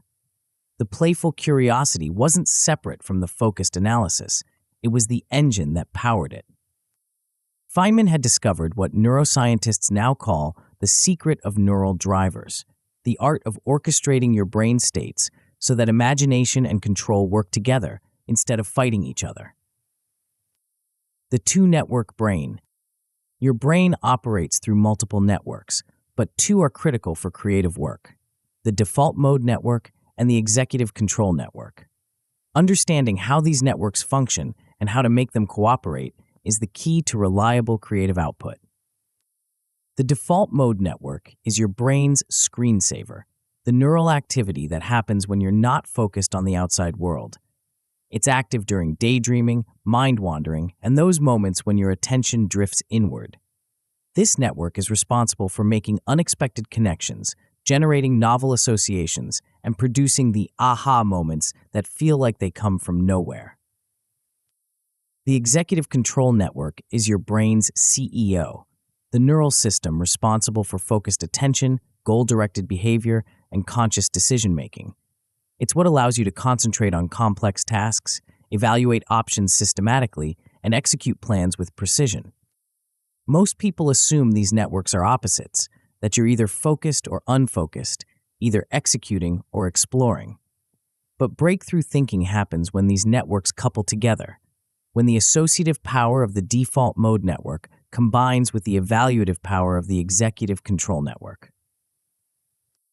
The problem is that most work environments are designed to keep you locked in executive control mode all day. Constant meetings, endless notifications, back-to-back deadlines, all of this keeps your brain in a state of focused attention that prevents the default mode network from contributing its creative insights. The state performance connection. Here's what most productivity advice gets wrong.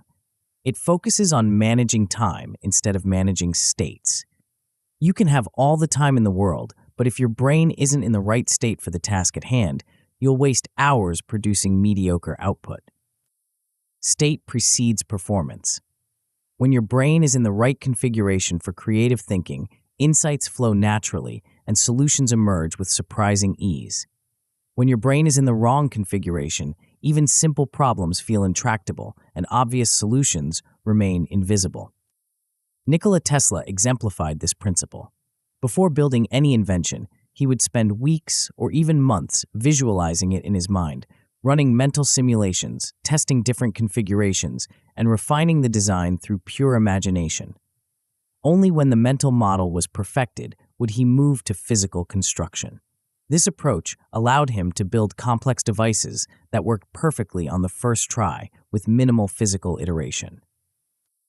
Tesla wasn't just visualizing, he was deliberately shifting between default mode network activity, imagination and association, and executive control network activity, systematic evaluation and refinement. He understood that the right mental state could compress months of physical trial and error into days of mental exploration. The novelty paradox. Your brain craves novelty, new experiences, fresh inputs, unexpected connections. This novelty-seeking drive is powered by dopamine, the neurotransmitter that motivates exploration and learning. When you encounter something new and potentially valuable, dopamine floods your system, heightening attention and enhancing memory formation. But here's the paradox. Too much novelty becomes overwhelming, scattering your attention and preventing deep work. Too little novelty becomes boring, dulling your curiosity and reducing creative output. The key is finding what I call calibrated novelty, just enough fresh input to keep your brain engaged without derailing your focus. Salvador Dalí mastered this balance through what he called microsleep, brief moments of drowsiness that allowed his unconscious mind to generate surreal imagery while maintaining enough awareness to capture the insights. He would sit in a chair holding a heavy key over a metal plate. As he drifted towards sleep, the key would fall, wake him up, and he would immediately sketch whatever images had emerged during that liminal state. This wasn't random experimentation, it was systematic state management. Dalí was deliberately accessing the associative power of the default mode network while maintaining enough executive control to capture and develop the insights. He was using microdoses of altered consciousness to fuel his conscious creative work. The focus-unfocus protocol. The most practical way to harness neural drivers is through what I call the focus-unfocus protocol, a systematic rhythm that alternates between executive control network dominance and default mode network activation. The focus phase is pure executive control work. You tackle specific tasks with concentrated attention, make decisions based on clear criteria, and execute plans with disciplined effort. During this phase, you eliminate distractions, work in single-task mode, and push your analytical thinking as far as it can go. The unfocused phase is deliberate default mode network activation. You step away from directed thinking and allow your mind to wander freely. This might involve walking, doodling, listening to music, or simply sitting quietly and letting your thoughts drift. The key is giving your conscious mind permission to relax while your unconscious mind continues processing. The magic happens in the transition between phases. As you shift from focused work to unfocused rest, your brain begins making new connections between the information you've been processing.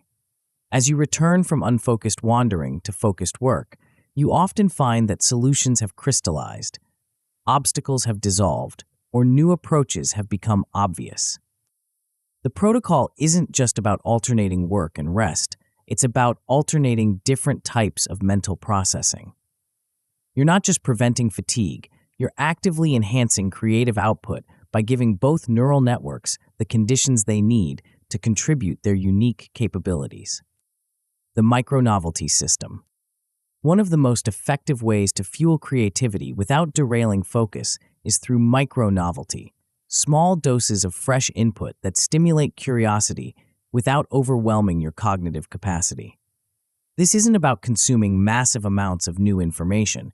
It's about strategically exposing yourself to specific types of novelty that enhance rather than distract from your core work. The key is choosing novelty sources that are adjacent to your current challenges, but distant enough to spark new connections. If you're working on user experience design, you might study how museums guide visitor flow. If you're optimizing team coordination, you might explore how jazz musicians improvise together. If you're designing customer onboarding, you might examine how flight schools train pilots. Each micro-novelty exposure should be brief, typically 5 to 10 minutes, and immediately actionable. You're not trying to become an expert in these adjacent domains. You're harvesting specific insights that can be applied to your current challenges. The goal is to maintain a steady stream of fresh inputs without disrupting your primary focus. Track which types of novelty sources consistently generate useful insights for your work. Some people find that studying biological systems enhances their thinking about organizational design. Others discover that exploring artistic processes improves their approach to product development. Over time, you'll develop a personalized library of novelty sources that reliably fuel your creative thinking. The capture and connect ritual.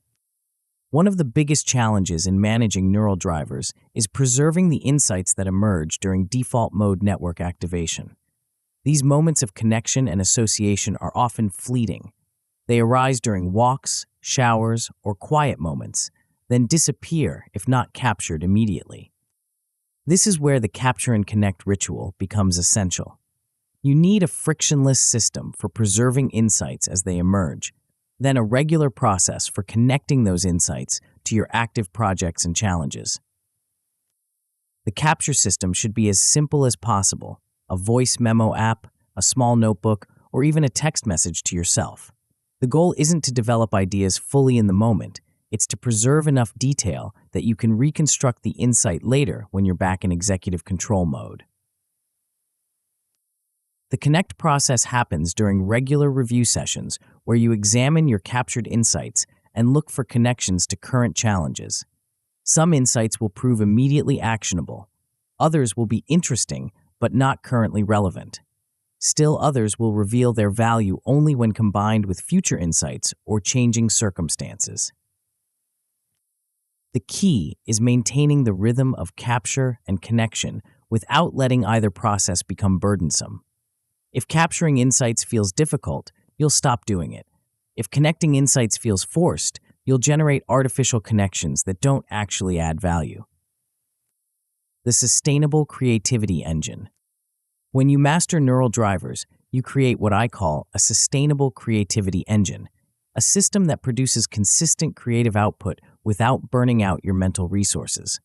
Instead of relying on sporadic bursts of inspiration, you're creating conditions where insights emerge regularly and reliably. This sustainability comes from working with your brain's natural rhythms rather than against them. Instead of trying to maintain focused attention all day, you're alternating between focus and unfocus in ways that enhance both. Instead of forcing creativity through willpower, you're creating environmental and behavioral conditions that make creativity more likely to emerge. The compound effect is remarkable. Each cycle of focus and unfocus teaches you more about your optimal rhythms.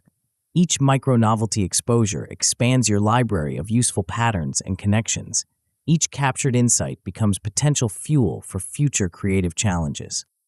Teams that implement neural drivers collectively develop what researchers call group flow, synchronized states where individual creativity amplifies collective output.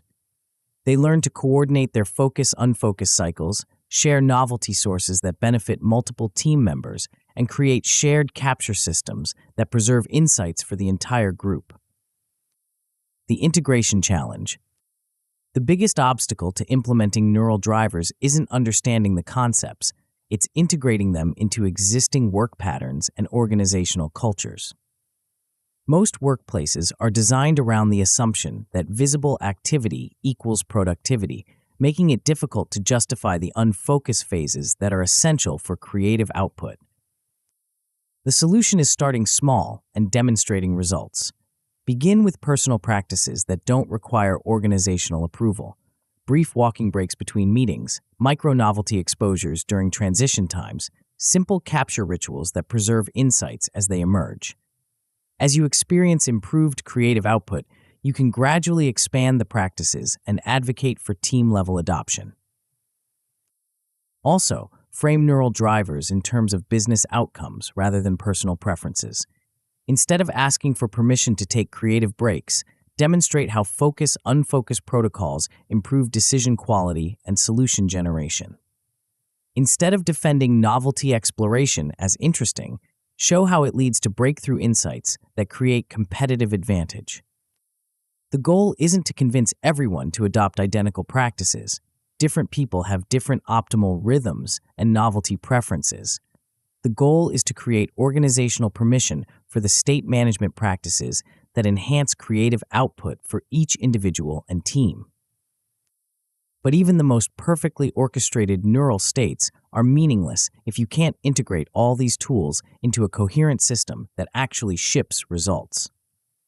The final piece of the puzzle is learning how to weave everything together into a sustainable practice that transforms not just how you think, but how you live and work. Chapter 9. Keep Going. Steve Jobs stood in front of a room full of Apple engineers in 1983, holding two objects that would define the next decade of computing. In his left hand, a traditional computer mouse with a steel ball and complex mechanical parts that cost $300 to manufacture. In his right hand, a sleek, simple design that would cost $15 to produce and work better than anything on the market. The breakthrough wasn't just about engineering. It was about everything you've learned in this book working together as a single system. Jobs had borrowed structural principles from consumer appliances, reframed the problem from precise tracking to intuitive feel, cycled through hundreds of prototypes, and orchestrated his team's creative states to maintain both wild exploration and ruthless convergence. But here's what made Jobs different from other visionaries. He didn't rely on lightning strikes of inspiration. He had built what I call the Divergent Thinking Loop, a systematic approach that produced breakthrough innovations reliably, repeatedly, and on schedule. The mouse was just one output of a creative engine that would generate the Macintosh, the iPod, the iPhone, and the iPad over the next 3 decades. You now possess the same engine. The question is, will you use it? The system you've built. Over the past 8 chapters, you've assembled something remarkable, a complete operating system for breakthrough thinking. Each tool builds on the others, creating compound effects that transform not just individual decisions, but your entire approach to challenges and opportunities. You learn to install the creative engine, separating generation from evaluation so both can operate at peak effectiveness. You built your association stack, stretching semantic distance to connect concepts that competitors would never think to combine. You mastered filter control, opening your attention to notice weak signals, then closing it to execute with precision. Through FlexFrame, you discovered how to rewrite problems so completely that solutions become obvious. The idea cycle taught you to work with your brain's natural rhythms, cycling between intense focus and productive rest. Analogic Leaps showed you how to borrow proven structures from distant domains and adapt them to your unique challenges. Finally, neural drivers revealed how to orchestrate your mental states so that imagination and control work together instead of fighting each other. Each tool is powerful individually. Together, they create something unprecedented, predictable originality. The compound advantage. When these tools operate as an integrated system, they create what economists call increasing returns. The more you use them, the more valuable they become. Your association library grows with each cross-domain exploration. Your reframing speed increases with each perspective shift. Your state control becomes more automatic with each focus-unfocus cycle. This compound effect explains why some entrepreneurs seem to have an unfair advantage. They're not just smarter or luckier, they're operating with a fundamentally different creative infrastructure. While others are hoping for inspiration, they're manufacturing insights. While others are reacting to change, they're anticipating it. While others are optimizing existing approaches, they're inventing new categories. The divergent thinking loop creates what I call strategic calm, the confidence that comes from knowing you can generate good options when you need them. Instead of feeling trapped by circumstances, you feel energized by possibilities. Instead of fearing change, you welcome it as an opportunity to apply your creative capabilities to new challenges. This calm isn't passive, it's the foundation for bold action. When you trust your ability to generate alternatives, you're willing to take bigger risks because you know you can adapt if your first approach doesn't work. When you can reframe problems quickly, you're not intimidated by complex challenges because you know you can find multiple angles of attack. The relationship revolution. The tools you've learned don't just improve your individual performance, they transform how you interact with others. When you can generate multiple options quickly, negotiations become collaborative problem-solving sessions instead of zero-sum battles. When you can reframe conflicts productively, you turn adversarial relationships into creative partnerships. Consider how the association stack changes team dynamics. Instead of everyone drawing from the same narrow set of industry references, team members start bringing insights from diverse domains. Marketing learns from emergency medicine. Operations borrows from orchestral conducting. Product development adapts patterns from biological systems. The result is richer conversations and more innovative solutions. Filter control revolutionizes how you process feedback and criticism. Instead of defending your ideas or dismissing contrary opinions, you learn to open your filters to gather useful signals, then close them to maintain focus on what matters most. You become more receptive to input without becoming paralyzed by conflicting advice. The idea cycle transforms how teams work together. Instead of marathon brainstorming sessions that exhaust everyone, you create rhythms that sustain creative energy over time. Instead of forcing consensus in the moment, you give ideas time to develop and improve through incubation. Teams that master this approach report higher satisfaction, better ideas, and faster implementation. The innovation engine.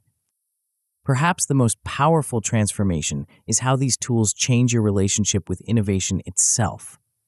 Most people treat innovation as an event, something that happens occasionally when conditions are perfect. You now understand innovation as a process, something you can initiate, manage, and optimize systematically. This shift from event-based to process-based thinking changes everything. You stop waiting for the perfect moment and start creating optimal conditions. You stop hoping for breakthrough insights and start engineering them. You stop treating creativity as a mysterious force and start treating it as a manageable capability. The practical implications are enormous.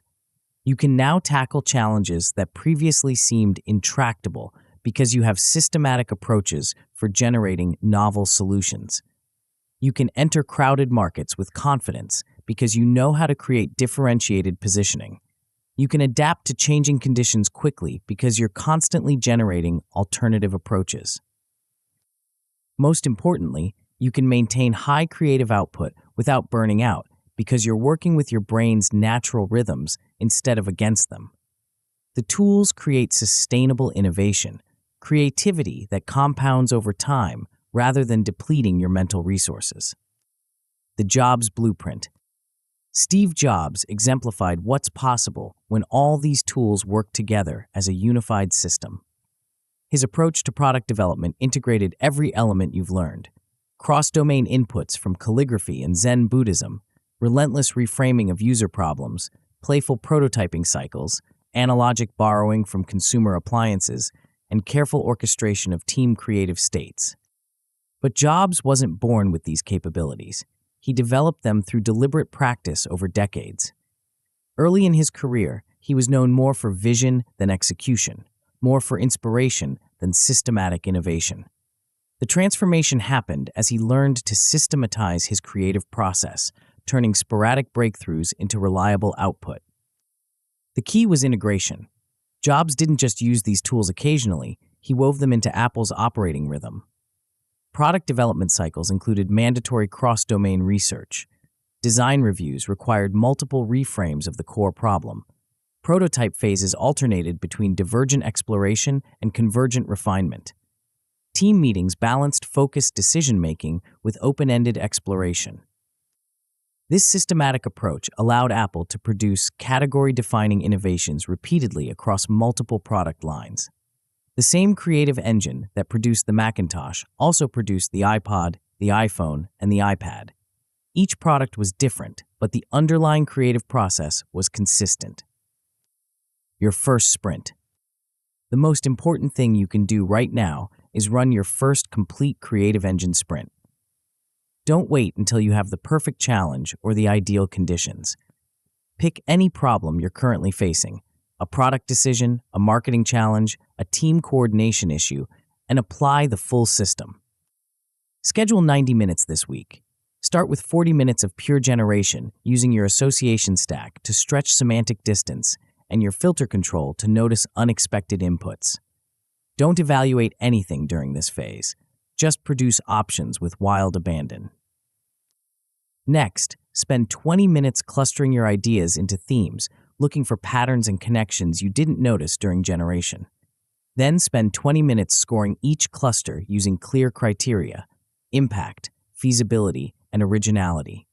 Finally, spend 10 minutes selecting one concept and designing a micro-experiment you can launch within 7 days. The goal isn't to solve your biggest challenge in 90 minutes. The goal is to experience how the tools work together and to build confidence in the process. Your first sprint will probably feel awkward and artificial. That's normal. Like any new skill, divergent thinking requires practice before it becomes natural. But even your first sprint will likely produce options you wouldn't have generated through conventional thinking. You'll notice connections you would have missed. You'll reframe the problem in ways that reveal new solution paths. You'll experience the compound effect of systematic creativity. The daily dose. Beyond the weekly sprint, establish a daily micro-novelty practice. Spend 10 minutes each day studying a process or pattern from outside your domain, then write one sentence about how it might apply to your current challenges. This isn't deep research. It's systematic exposure to fresh inputs that fuel your association stack. Track which types of novelty sources consistently generate useful insights. Some people find that biological systems enhance their thinking about organizational design. Others discover that artistic processes improve their approach to product development.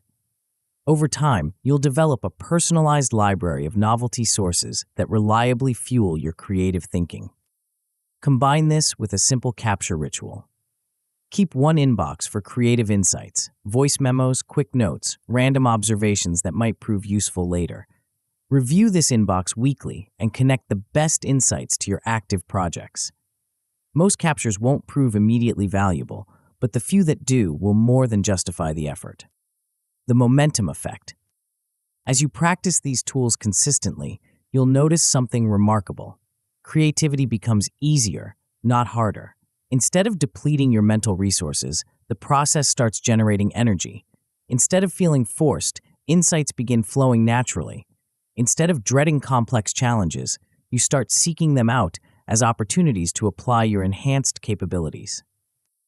This is what I call the momentum effect, the point where systematic creativity becomes self-reinforcing. Your growing library of associations makes new connections more likely. Your improved reframing speed makes complex problems feel manageable. Your enhanced state control makes peak performance more accessible. Teams that reach this point develop what researchers call collective intelligence, the ability to think together in ways that exceed the sum of individual capabilities. They share novelty sources, coordinate creative cycles, and build on each other's insights in real time. The result is innovation that feels both systematic and magical. The unfair advantage. Here's the truth that most people don't want to hear. Creativity isn't equally distributed. Some people will always be more naturally creative than others. But here's the truth that changes everything. Systematic creativity can be learned, practiced, and mastered by anyone willing to do the work. The tools in this book level the playing field. They allow people with average natural creativity to produce extraordinary results through superior process.